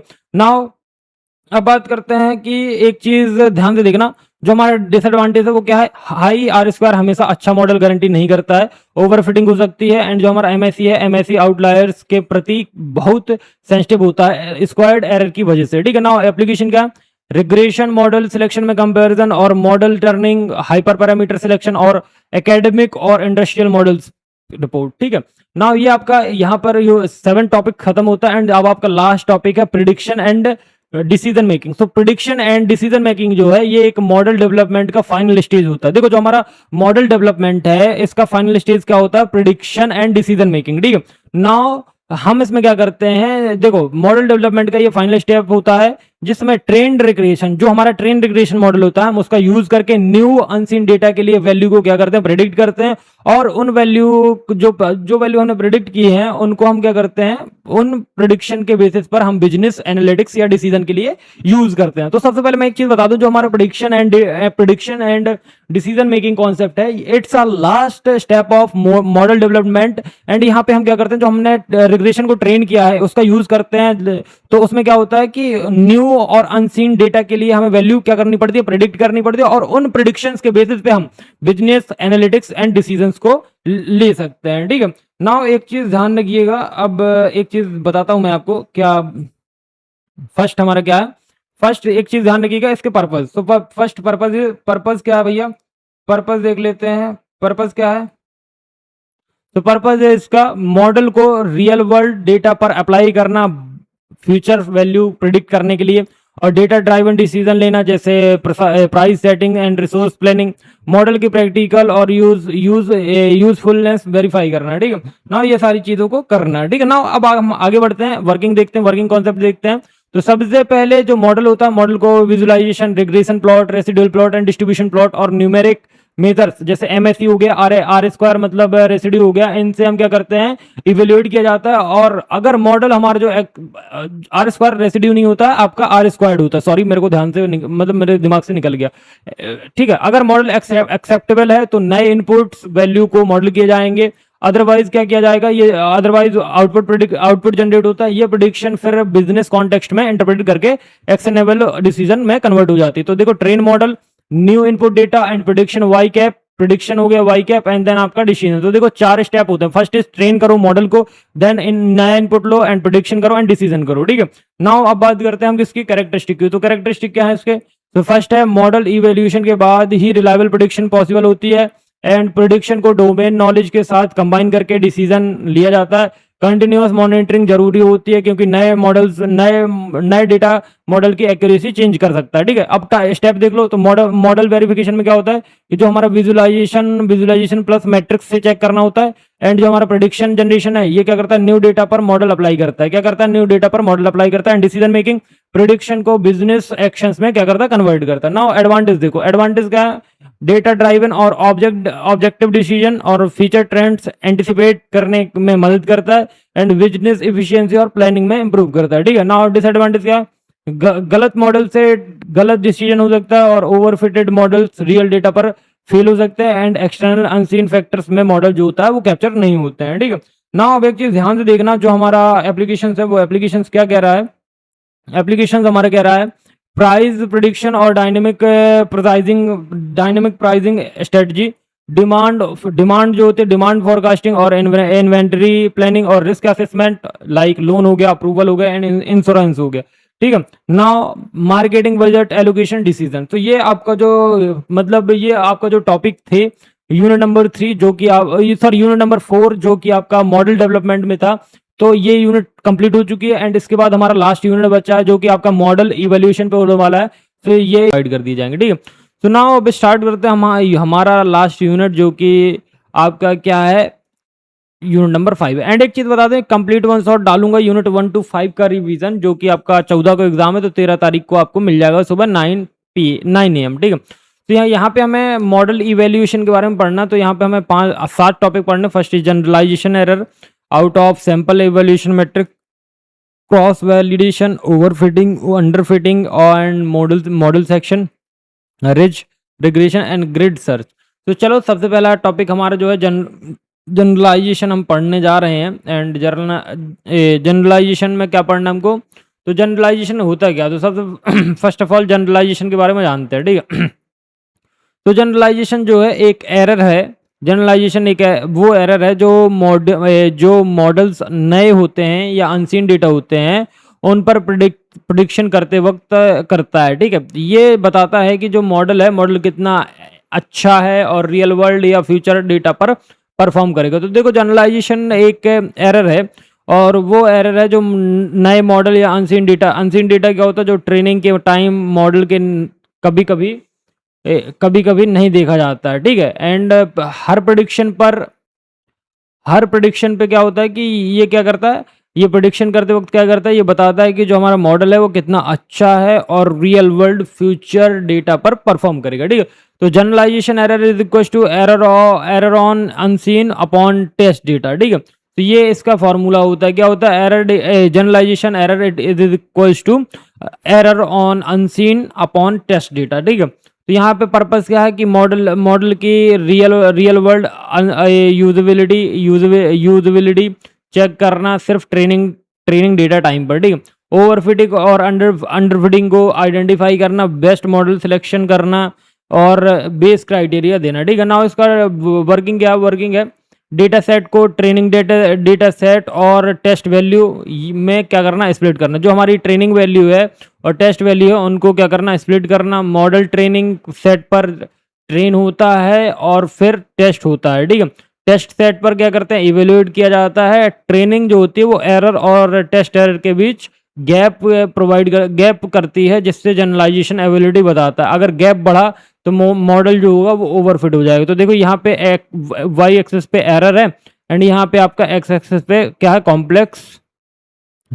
मॉडल कॉम्प्लेक्सिटी है। एंड ये आपकी ऑप्टिमल कॉम्प्लेक्सिटी है। ये आपका क्या है, ट्रेनिंग एरर है। एंड ये आपका जनरलाइजेशन जो टेस्ट एरर है, ठीक है। ब्लू वाला आपका ट्रेनिंग एरर है एंड रेड वाला आपका जनरलाइजेशन टेस्ट एरर है, ठीक है। नाउ अब अपन बात करेंगे किसकी, आपके कैरेक्टरिस्टिक की। तो देखो कैरेक्टरिस्टिक क्या है, सिर्फ अनसीन या टेस्ट डेटा पर मेजर होता है। मॉडल कॉम्प्लेक्सिटी के साथ यू शेप का रिलेशन होता है और high generalization error is equal to poor real world performance, ठीक है। एंड अब बात करेंगे हम किसके, टाइप की। तो there are 3 type, first is training error, second is test error and third is bias variance trade off. तो फर्स्ट पढ़ते हैं ट्रेनिंग एरर क्या। तो ट्रेनिंग एरर डेटा पर मॉडल का एरर होता है। देखो ट्रेनिंग डेटा पर मॉडल का क्या होता है, एरर होता है, ठीक है। नाउ टेस्ट एरर क्या होता है, टेस्ट और अनसीन डेटा पर जो मॉडल के एरर होते हैं उसको हम क्या बोलते हैं, जनरलाइजेशन एरर बोलते हैं।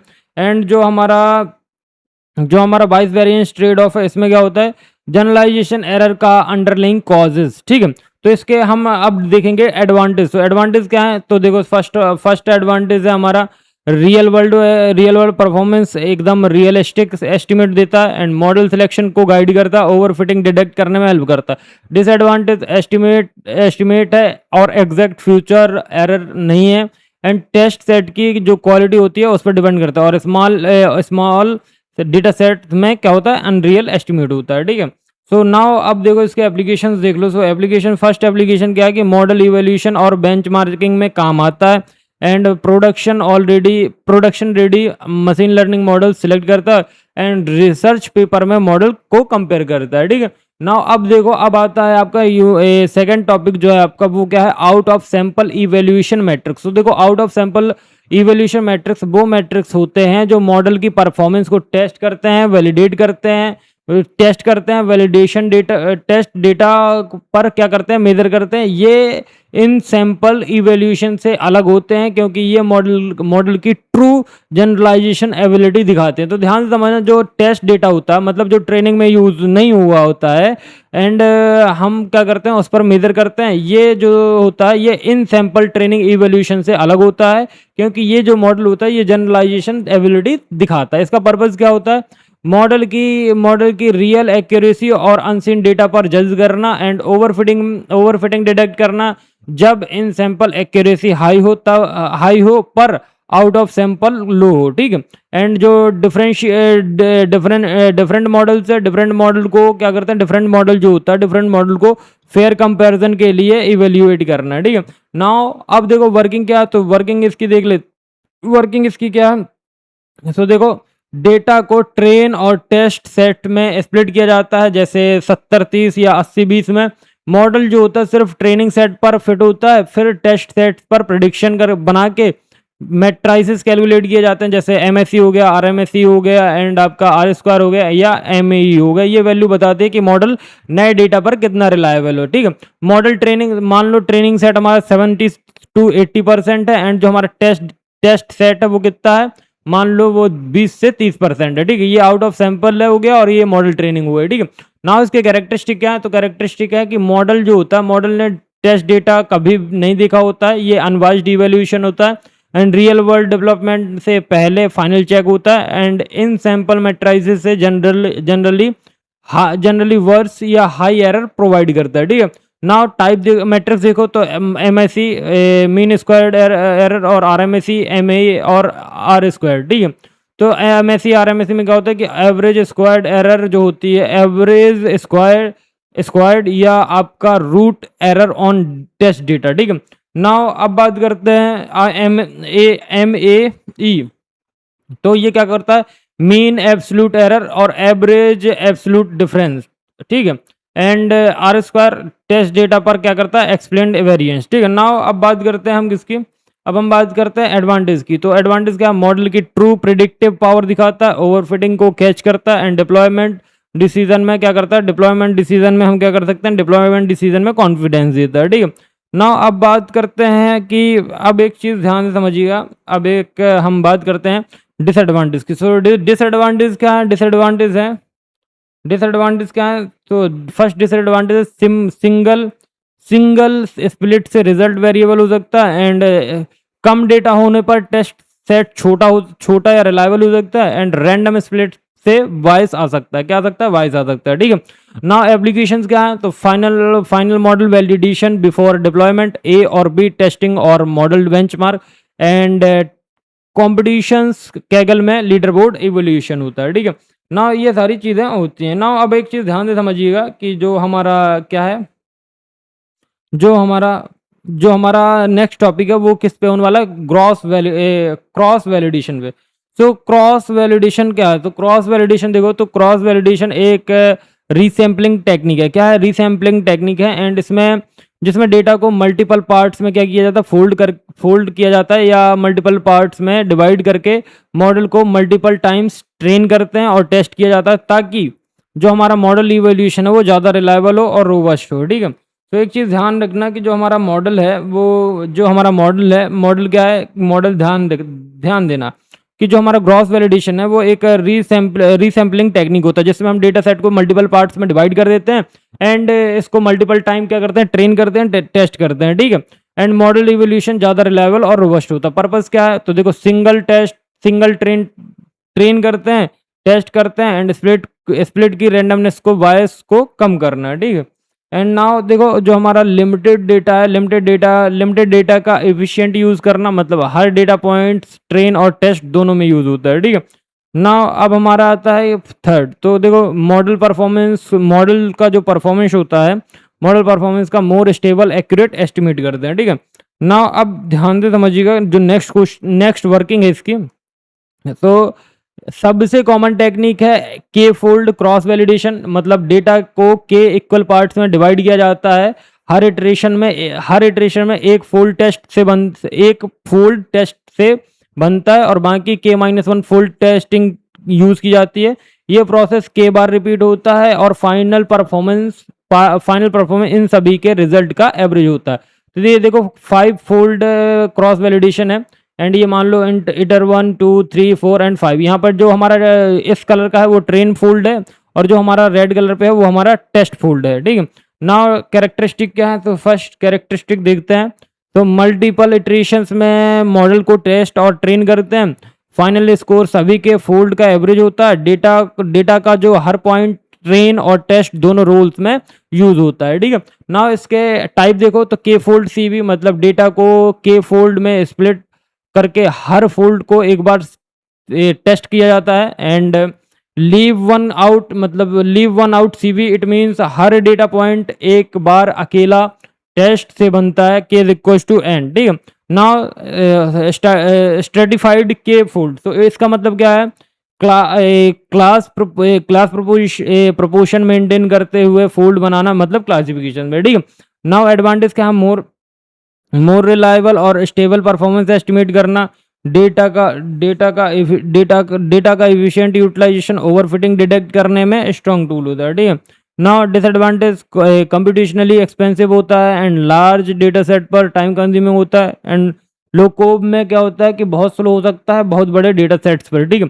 ना इसके एप्लीकेशन देखो, हाइपर पैरामीटर ट्यूनिंग मतलब जैसे ग्रिड सर्च के साथ होता है। एंड मॉडल सिलेक्शन और comparison, small data set scenario में रोबस्ट इवैल्यूएशन होता है, ठीक है। नाउ अब देखो जो नेक्स्ट है हमारा वो क्या, ओवरफिटिंग। तो ओवरफिटिंग समझते हैं। तो ओवरफिटिंग जो है ये एक प्रॉब्लम है जिसमें मॉडल जो होता है देखो, जो हमारा ओवरफिटिंग है वो ओवरफिटिंग क्या है, एक प्रॉब्लम होती है जिसमें क्या होता है कि जो हमारा मॉडल होता है, मॉडल ट्रेनिंग डेटा को ज़्यादा याद कर लेता है, ठीक है। ज़्यादा याद कर लेता है मतलब नॉइस और आउटलायर समेत याद कर लेता है, ठीक है।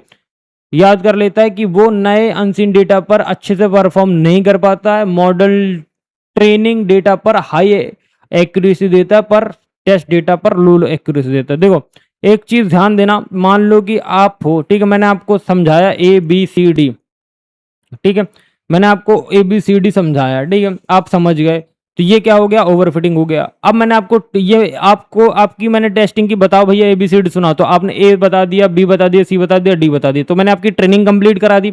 एंड देन जब मैंने आपका टेस्ट किया तो मैंने आपको ई बोला, मैंने बोला बताओ ये क्या है, तो ये आप नहीं बता पाए क्योंकि ट्रेनिंग के दौरान मैंने आपको क्या किया, इन सारी चीजों से ट्रेन किया है। और आप ट्रेनिंग डेटा पे बहुत ज़्यादा एक्यूरेसी मतलब 99.999% एक्यूरेसी दे रहे हो, बट आपका जब टेस्ट डेटा आया, टेस्ट डेटा पे आपकी एक्यूरेसी लो हो गई, तो ये हमारा ओवरफिटिंग होती है। ओवरफिटिंग इट मीन्स बोले तो ट्रेनिंग डेटा में बहुत ज़्यादा हाई एक्यूरेसी देगा और टेस्ट डेटा पे लो एक्यूरेसी देगा, ठीक है। पर्पस क्या होता है, मॉडल की पुअर जनरलाइजेशन एबिलिटी को आइडेंटिफाई करना, मॉडल कॉम्प्लेक्सिटी को कंट्रोल करने की जरूरत समझना, और बेटर मॉडल डिजाइन के लिए गाइडेंस देना, ठीक है। नाउ अब बात करते हैं इसकी वर्किंग क्या। जब मॉडल बहुत ज़्यादा कॉम्प्लेक्स होता है तो वो ट्रेनिंग डेटा के रैंडम नॉइस या फ्लक्चुएशन को भी एक पैटर्न समझकर सीखता है। एंड इसे ट्रेनिंग एरर बहुत कम आती है, इससे जो ट्रेनिंग एरर होती है वो बहुत कम हो जाती है। एंड जब नए डेटा सेट्स आते हैं तो मॉडल उस नॉइस को जनरलाइज नहीं कर पाता और टेस्ट एरर हाई हो जाता है। तो देखो यहाँ पे देखो, ये हमारे कुछ पॉइंट्स हैं ब्लू कलर के, एंड ये एक्स है, ये वाई है, यहाँ पे ओवरफिटिंग कर्व है एंड हर पॉइंट को छोड़ रहा है। देखो ये ओवरफिटिंग कर्व है हमारे, ठीक है, एंड ये हर पॉइंट्स को क्या कर रहा है, छोड़ रहा है, ठीक है। तो ना ओवरफिटिंग तुमको क्लियर हो गया होगा कि ओवरफिटिंग में क्या होता है कि एक प्रॉब्लम होती है कि हम ट्रेनिंग डेटा सेट पे तो हम हाई एक्यूरेसी ला रहे हैं, लेकिन जो हमारा टेस्ट डेटा है उसमें हाई एक्यूरेसी नहीं आ रही, उसमें लो एक्यूरेसी आ रही, ठीक है। नाउ कैरेक्टरिस्टिक क्या है, ट्रेनिंग एक्यूरेसी बहुत हाई होती है, टेस्ट एक्यूरेसी लो होती है। ट्रेनिंग और टेस्ट एरर के बीच का बड़ा गैप होता है। मॉडल बहुत कॉम्प्लेक्स फ्लेक्सिबल होता है और हाई वेरिएंस, ठीक है। टाइप देखो, टू मैनी फीचर्स, कॉज क्या, टू मैनी फीचर, मॉडल के पास जरूरत से ज़्यादा input variable, high polynomial degree, curve बहुत फ्लेक्सिबल बन जाते हैं। स्मॉल ट्रेनिंग डेटा मतलब मॉडल नॉइस को पैटर्न समझ लेता है, क्या समझ लेता है, पैटर्न समझ लेता है, ठीक है। नाउ प्रिवेंशन मेथड, रेगुलाइजेशन हो गया, रिजिड हो गया, इन सबको यूज करो। क्रॉस वैलिडेशन से बेस्ट कॉम्प्लेक्सिटी चूज करना, मोर ट्रेनिंग डेटा कलेक्ट करना, फीचर सिलेक्शन रिडक्शन करना। एंड डिसएडवांटेज क्या, डिसएडवांटेज है रियल वर्ल्ड या अनसीन डेटा पर पुअर परफॉर्मेंस, और मॉडल अनरिलायबल हो जाता है। कब अनरिलायबल हो जाता है, जो हमारा मॉडल रहता है वो क्या होता है, अनरिलायबल हो जाता है प्रोडक्शन में, ठीक है। नाउ अब जो नेक्स्ट है वो क्या है, जो हमारा नॉइस है वो सिग्नल से समझ लेता है मिसलीडिंग इनसाइट। अब बात करते हैं हम किसकी, अब हम बात करेंगे एप्लीकेशन की। तो high high degree polynomial regression models and deep neural network with limited data and decision tree जो बहुत ज़्यादा डीप ग्रो किए जाते हैं, ठीक है। नाउ ये आपका ओवर फिटिंग यहाँ पे खत्म होता है एंड नाउ हम पढ़ेंगे अंडर फिटिंग। तो देखो ओवर फिटिंग का जस्ट अपोजिट होता है अंडर फिटिंग। अंडर फिटिंग क्या है, अंडर फिटिंग एक प्रॉब्लम है जिसमें मॉडल बहुत सिंपल होता है और डेटा के अंडरलेइंग पैटर्न जो होते हैं उनको सही से कैप्चर नहीं कर पाता है। इससे ट्रेनिंग और टेस्ट दोनों पर पुअर परफॉर्मेंस होती है। मॉडल सिलेक्शन वो प्रोसेस है जिसमें अवेलेबल मॉडल जो होता है वो बेस्ट परफॉर्मेंस मॉडल देता है एंड चूज किया जाता है, ठीक है। ध्यान से समझना कि जो हमारा अंडर फिटिंग है, अंडर ओवर फिटिंग तुम्हें समझ में आ गई। ओवर फिटिंग में हमें टेस्ट डेटा पे हाई एक्यूरेसी मिलती है, लेकिन सॉरी ट्रेनिंग डेटा पे हाई एक्यूरेसी मिलती है बट टेस्ट डेटा पे लो एक्यूरेसी मिलती है। बट जो हमारा अंडर फिटिंग है, अंडर फिटिंग एक प्रॉब्लम है जिसमें मॉडल बहुत सिंपल होता है और जो डेटा होता है डेटा के अंडरलाइंग पैटर्न सभी कैप्चर नहीं कर पाते हैं। तो इसमें क्या होता है कि जो ट्रेनिंग और टेस्ट डेटा होता है वो दोनों पर क्या देता है, पुअर परफॉर्मेंस देता है। और मॉडल सिलेक्शन जो होता है वो प्रोसेस होता है जिसमें अवेलेबल मॉडल में बेस्ट परफॉर्मिंग मॉडल लाइक आपका राइट कॉम्प्लेक्सिटी के साथ चूज किया जाता है, ठीक है। नाउ पर्पस क्या है इसका, बहुत सिंपल मॉडल से होने वाली हाई वॉइस प्रॉब्लम को आइडेंटिफाई करना, ओवर फिटिंग और अंडर फिटिंग के बीच सही बैलेंस ऑप्टिमल मॉडल ढूंढना और बेस्ट जनरलाइजेशन देने वाले मॉडल को सिलेक्ट करना। और वर्किंग क्या है, अंडर फिटिंग तब होती है जब मॉडल जो होता है वो कॉम्प्लेक्स या नॉन लीनियर डेटा पैटर्न को फिट नहीं कर पाता हो।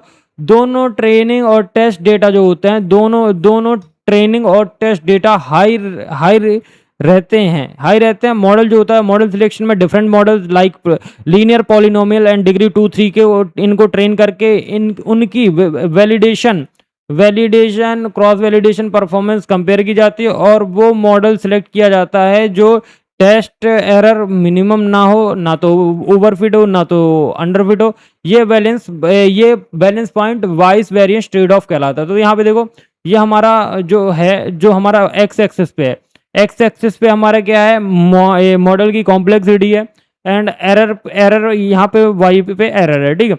अब ये ध्यान से देखो बीच में हमारा ऑप्टिमल मॉडल है, इट मींस बेस्ट सिलेक्शन।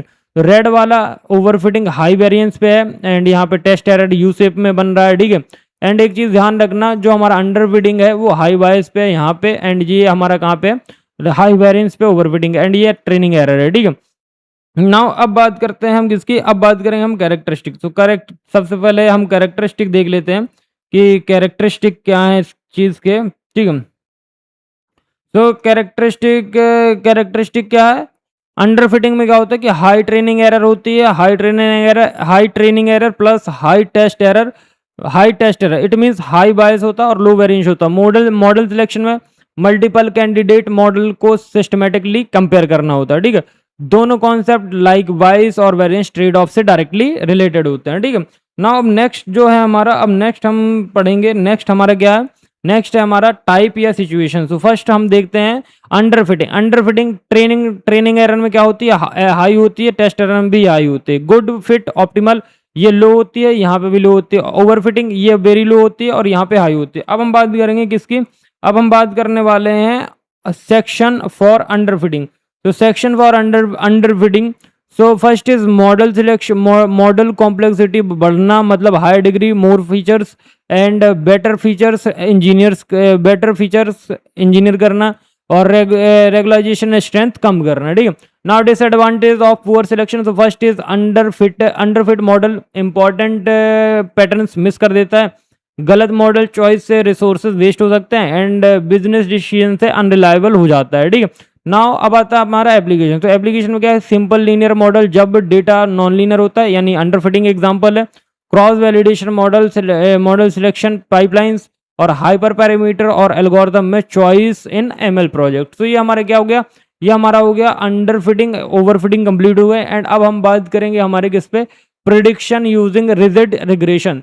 तो देखो रिजिड रिग्रेशन की बात करेंगे यहाँ पे तो रिजिड रिग्रेशन एक रेगुलाइज्ड लीनियर रिग्रेशन टेक्निक है जिसमें कॉस्ट फंक्शन में एक पेनल्टी टर्म ऐड किया जाता है ताकि जो लार्ज कोफिशिएंट को कंट्रोल करके ओवरफिटिंग कम की जा सके। तो इसका ये cost equal to sigma Y I minus Y I cap का whole square plus alpha sigma BJ का होल स्क्वायर। तो यहाँ पे जो अल्फा होता है ये रेगुलाइजेशन पैटर्न है जो पेनल्टी स्ट्रेंथ को क्या करता है, कंट्रोल करता है।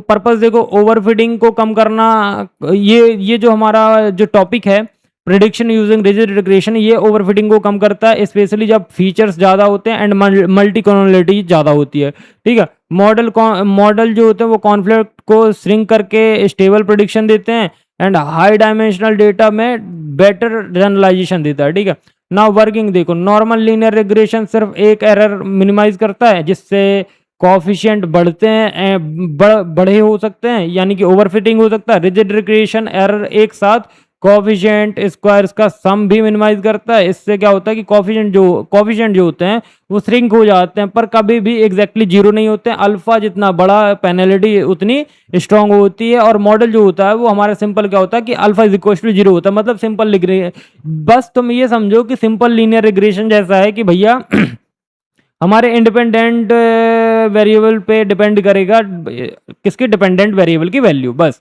अल्फा जो है रेगुलाइजेशन स्ट्रेंथ होता है एंड जो हमारा कॉफिशिएंट साइज यहाँ पे, और ये हमारा क्या कॉफिशिएंट श्रिंक होता है एज अल्फा इंक्रीजेस। ठीक है, नाउ इसके हम देखते हैं कैरेक्टरिस्टिक L2 पेनल्टी का यूज करते हैं स्क्वायर्ड कॉफिशिएंट एंड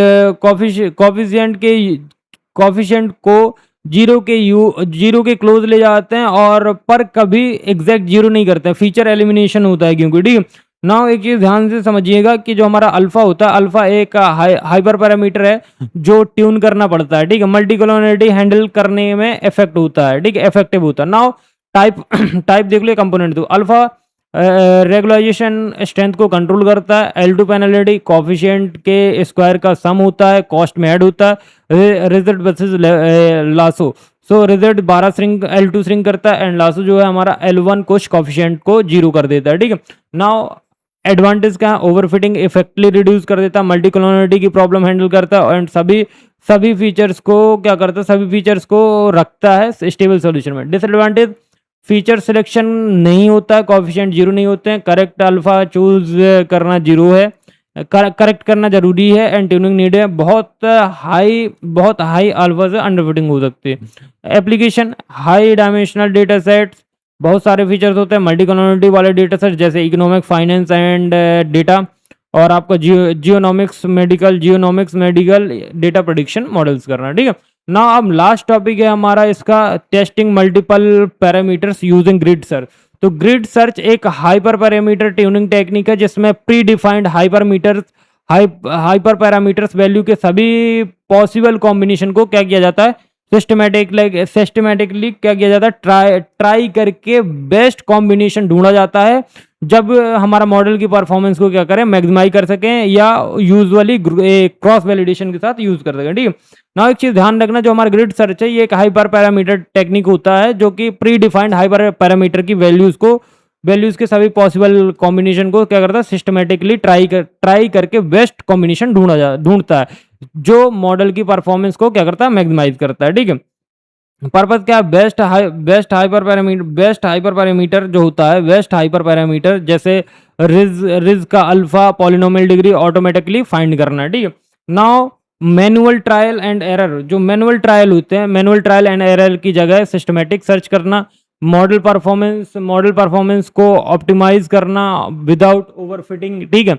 ना वर्किंग कॉन्सेप्ट देखो, तो वर्किंग कॉन्सेप्ट में क्या होता है कि सबसे पहले हाइपर पैरामीटर के लिए पॉसिबल वैल्यूज एक लिस्ट की डिफाइन की जाती है, जैसे अल्फा 0.11 10 100 और 100,000 ग्रिड की सर्च इन सभी कॉम्बिनेशन को ट्राई करता है, फिर हर कॉम्बिनेशन के लिए एक मॉडल को ट्रेन करता है, क्रॉस वैलिडेशन स्कोर कैलकुलेट करता है एंड जिस कॉम्बिनेशन का एवरेज वैलिडेशन स्कोर सबसे बढ़िया होता है उसको बेस्ट पैरामीटर ले ली जाता है। तो देखो जैसे grid alpha values into CV floods, तो देखो अल्फा की वैल्यू यहाँ पे कितने 0.1 है, यहाँ पे 1 है, यहाँ पे 10 है, यहाँ पे 100, तो यहाँ पे CV स्कोर 0.091 बेस्ट है, यहाँ पे 0.85 एंड यहाँ पे 0.70 है। ठीक है, नाउ इसके कैरेक्टरिस्टिक देखो, तो एग्जॉस्टिव सर्च करता है, सारे कॉम्बिनेशन ट्राई करता है, क्रॉस वैलिडेशन के साथ कॉम्बिनेशन होता है एंड रिलायबल जो होता है रिलायबल रिजल्ट के लिए यूज होता है, ठीक है। कॉम्पिटिशनल एक्सपेंसिव हो सकता है, ठीक है, एंड ग्रिड्स के साथ, ठीक है ना। अब बात करते हैं हम किसकी कंपोनेंट का पैरामीटर ग्रिड। तो हर हाइपर पैरामीटर के लिए पॉसिबल वैल्यूज की list, grid search CB, grid search plus cross validation combination को ट्राई करने वाला tool, best estimator, best score देने वाला फाइनल सेलेक्ट मॉडल, ठीक है। नाउ लास्ट में रैंडमाइज्ड सर्च।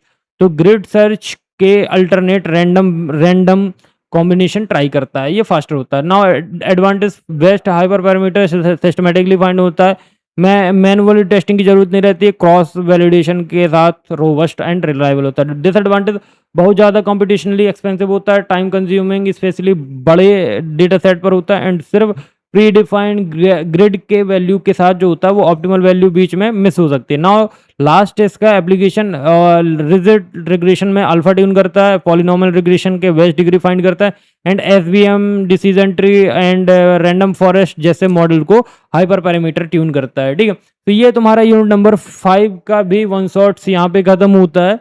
एंड अब आपका unit number 1, unit number 2 and unit number 3, 4, 5 सारे मैंने अपलोड कर दिए हैं। एंड प्लीज़ अब आप लोग जाके प्लेलिस्ट को एक्सेस कर सकते हो, सारे लिंक डिस्क्रिप्शन पे, या आप वीडियोस बाय वीडियो देख सकते हो, सारे लिंक्स डिस्क्रिप्शन पे, ठीक है। तो एक चीज़ बता दूं, यूनिट नंबर 1, 2, 3, 4, 5 की मैंने नोट्स भी मैं मतलब यूनिट 4 तक के नोट्स डल चुके हैं टेलीग्राम पे। एंड प्लीज़ टेलीग्राम को ज्वाइन कर लीजिएगा, एंड आप लोगों को यहाँ पे सारे पीडीएफ्स मिल जाएंगे। एंड प्लीज़ मैंने इसके इंपॉर्टेंट क्वेश्चन भी डाले हैं इंट्रोडक्शन टू डेटा साइंस के, तो प्लीज़ आप इसको भी देखिएगा एंड वन शॉट्स वीडियो देखिए। एंड बाकी आप लोग बहुत ज़्यादा प्यार दीजिए इस सीरीज़ को, तो मैं आगे आपका जो ऑपरेटिंग सिस्टम का एग्ज़ाम है उसको भी लेके आऊँ। एंड मेरे को बहुत ज़्यादा मोटिवेशन मिला, कल आप लोगों के बहुत सारे कमेंट्स आए कि भैया प्लीज़ आप वन शॉट्स डाल दो एंड हम आपको फुल सपोर्ट करेंगे, ठीक है। तो बाकी टेंशन मत लो, एंड बाकी all the best for examination, बाकी all the best for examinations, and जाके अच्छे से पढ़ाई करो। आज 12 तारीख भी नहीं हुई है, एंड 11 तारीख को ही 11 तारीख मतलब 12 तारीख है आज, 12 तारीख शाम को कितने बजे आपको 5 बजे सारी यूनिट्स मिल गई हैं। एंड 13 तारीख मतलब कल आपको 9 बजे करीब आपको इसका कंप्लीट वन शॉट मिल जाएगा, जो इंपॉर्टेंट चीज़ें पढ़नी होंगी आपको, जो एग्जाम में देखना होगा, बस उतना में आपका काम हो जाएगा। बाकी all the best for examination, and thank you for watching, do like, subscribe and share. बाकी all the best for examination.